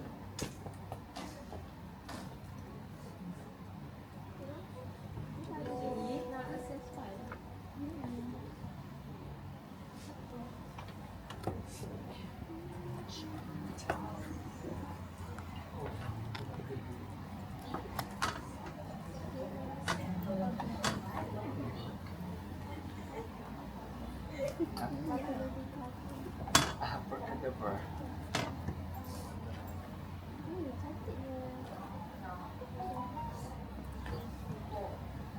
Aku faham punya kan? Ini siapa punya? UIO? Buruknya? Tak boleh. I dah minta jadi PhD. Kata UIO tu punya structure terlalu besar.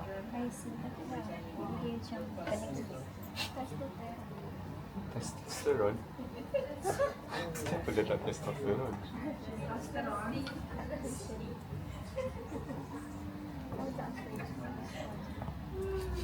Progesterone. Very long for me. Why does it distract you? Because he went for cholesterol, I got inspired. Maybe can come from disease body.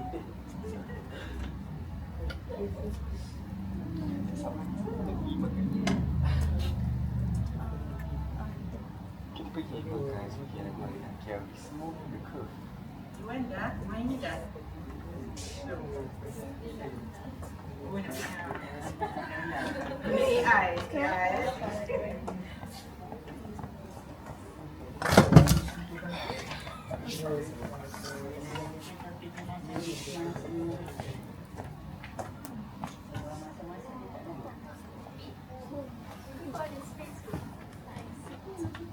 Kalau you nak tengok chat, you go to camera and put the smile back.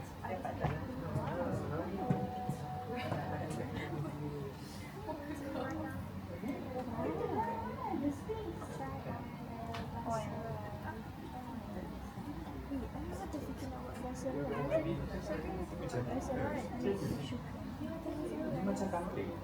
You're very sweet.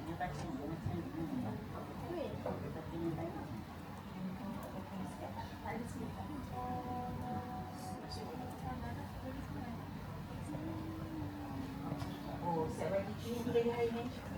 You bagi 3D lagi. Oh, hari next piece.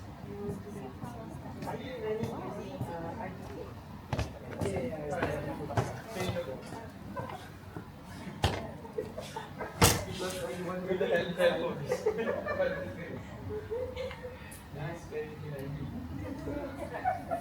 And this is cannot be participated.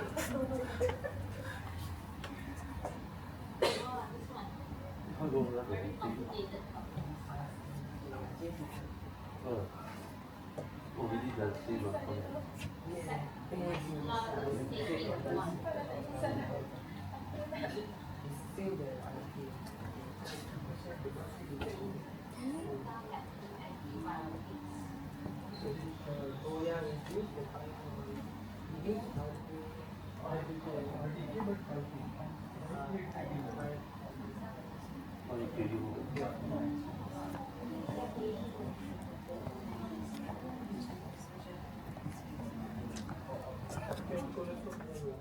Cholesterol.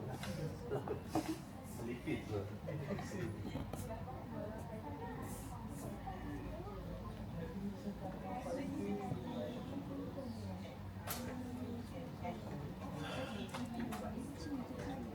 Hello, sini dia. Ya. Oh, itu ada WhatsApp lah. Holiday.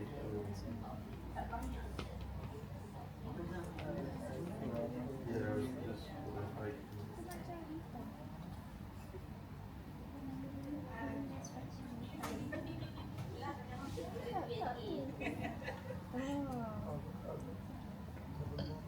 Okay, faster, faster. Okay. Count down. Another. 3 minutes. 3 minutes. If not, it means that you are not considered for the competition. 3 minutes, 3 minutes. Okay, done dah. Dah. Oh. Mm-mm. Panjang kan? Last row. Yang bukan. Yang ni.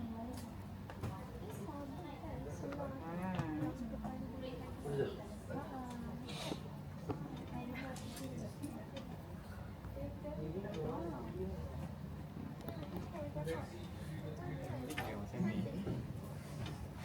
Cantik.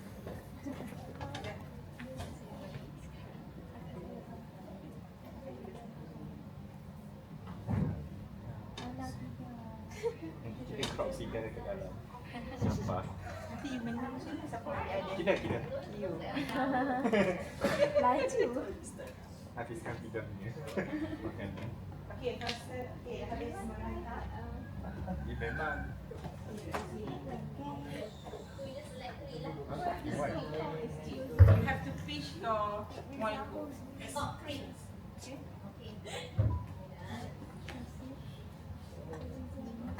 First one, is Haley's one. It was very long and complicated. Haley's. Step 2.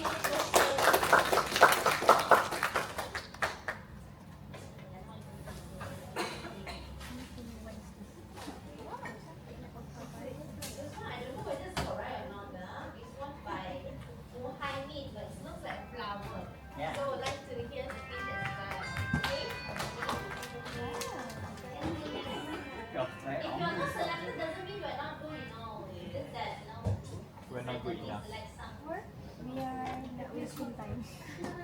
Kita nak try. Possibly this one looks like the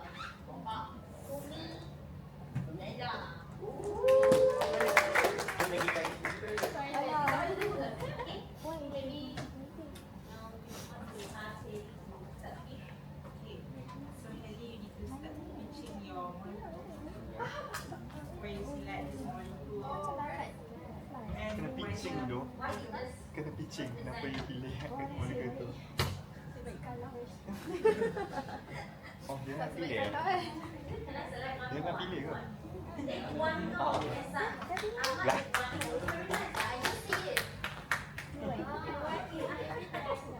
It's for of you. Why you choose this compound? Why it represents Dr. Emma's like a winner. Your price kan? Because I used to like so the compound is cephalostatin. I got the smells from Wikipedia actually. Wikipedia. And then actually this one is a one type of steroid and it help to grow actually and it fight cancer cell. So it's prevent me to fighting. Fighter.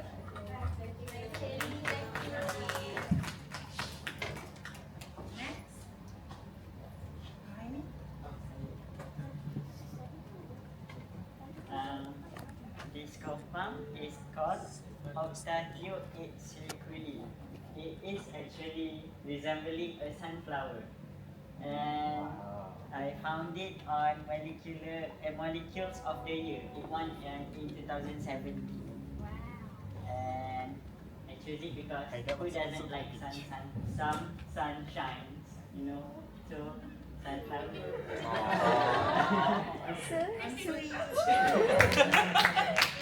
Aida, you nak? Aida mana?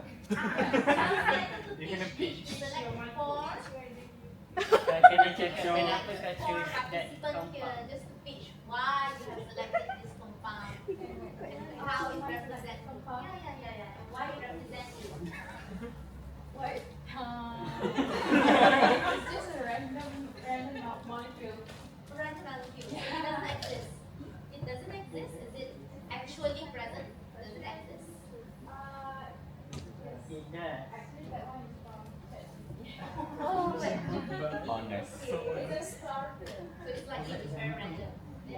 Okay. Okay, thank you. And the last one is Umi lah. Umi, right? Umi. Oh, Umi. And then another one is who? Yuan. Hi, my compound is beta sound. I chose it because it resembles me because I have eczema and I use steroid creams. And this is the beta sound that I use. So the compound is on my skin right now. So Okay. That's my explanation. Thank you.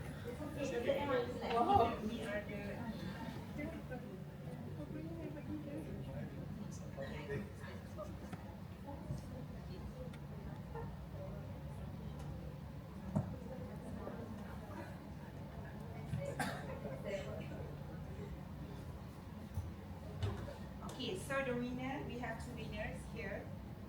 Selepas jury discuss, after our discussion, we have two winners. So each winner got cats and also something from Shanghai. Wow. Okay. So also the same one for another winner lah. Alright. Okay. So the winner goes to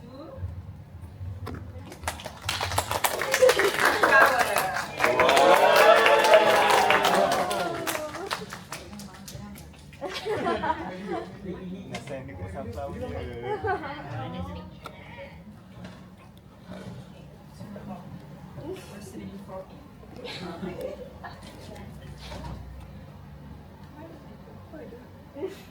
Sunflower dia kan.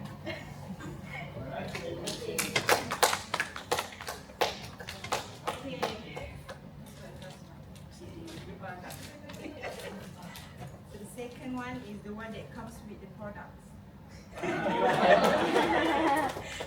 So come, Iwan.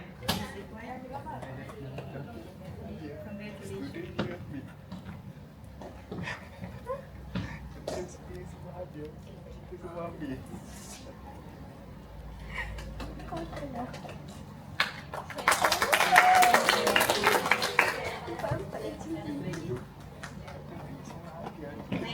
Okay. Alright, so we conclude our shot today, and I hope that you at least grab something to learn, at least play with the Google product, okay, and get some theory deciding. Alright? Okay. So if you have any questions or any problems related to, if you want to ask me, then you can always go to me lah. Okay? You have the WhatsApp number, you have the emails, and you can always come to me because you are just from UTP, right? So you can just meet everywhere. Okay? So thank you very much for your participation today. Today is Saturday, kan? You only one weekend tomorrow. So please have a good sleep before the class next week. Okay? Okay, thank you very much for everyone. Thank you. Pick up your cert, exclusive cert from IEM, right? In case you have a cert to prove that you already attended this workshop, right? Okay, remember to collect. Then I would like to represent IEM and junior sections, pass local appreciation to our speaker today.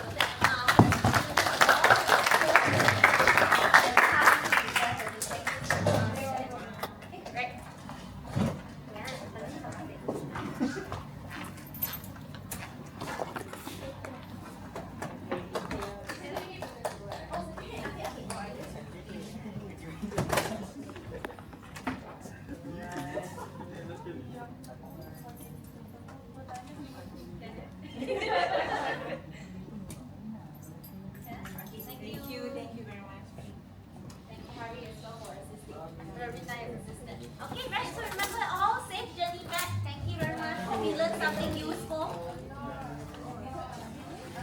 May not be like fully covering everything because it's just one day, but at least it gives you exposure, right? Okay, ready? 1, 2, 3. Computational chemistry for engineering.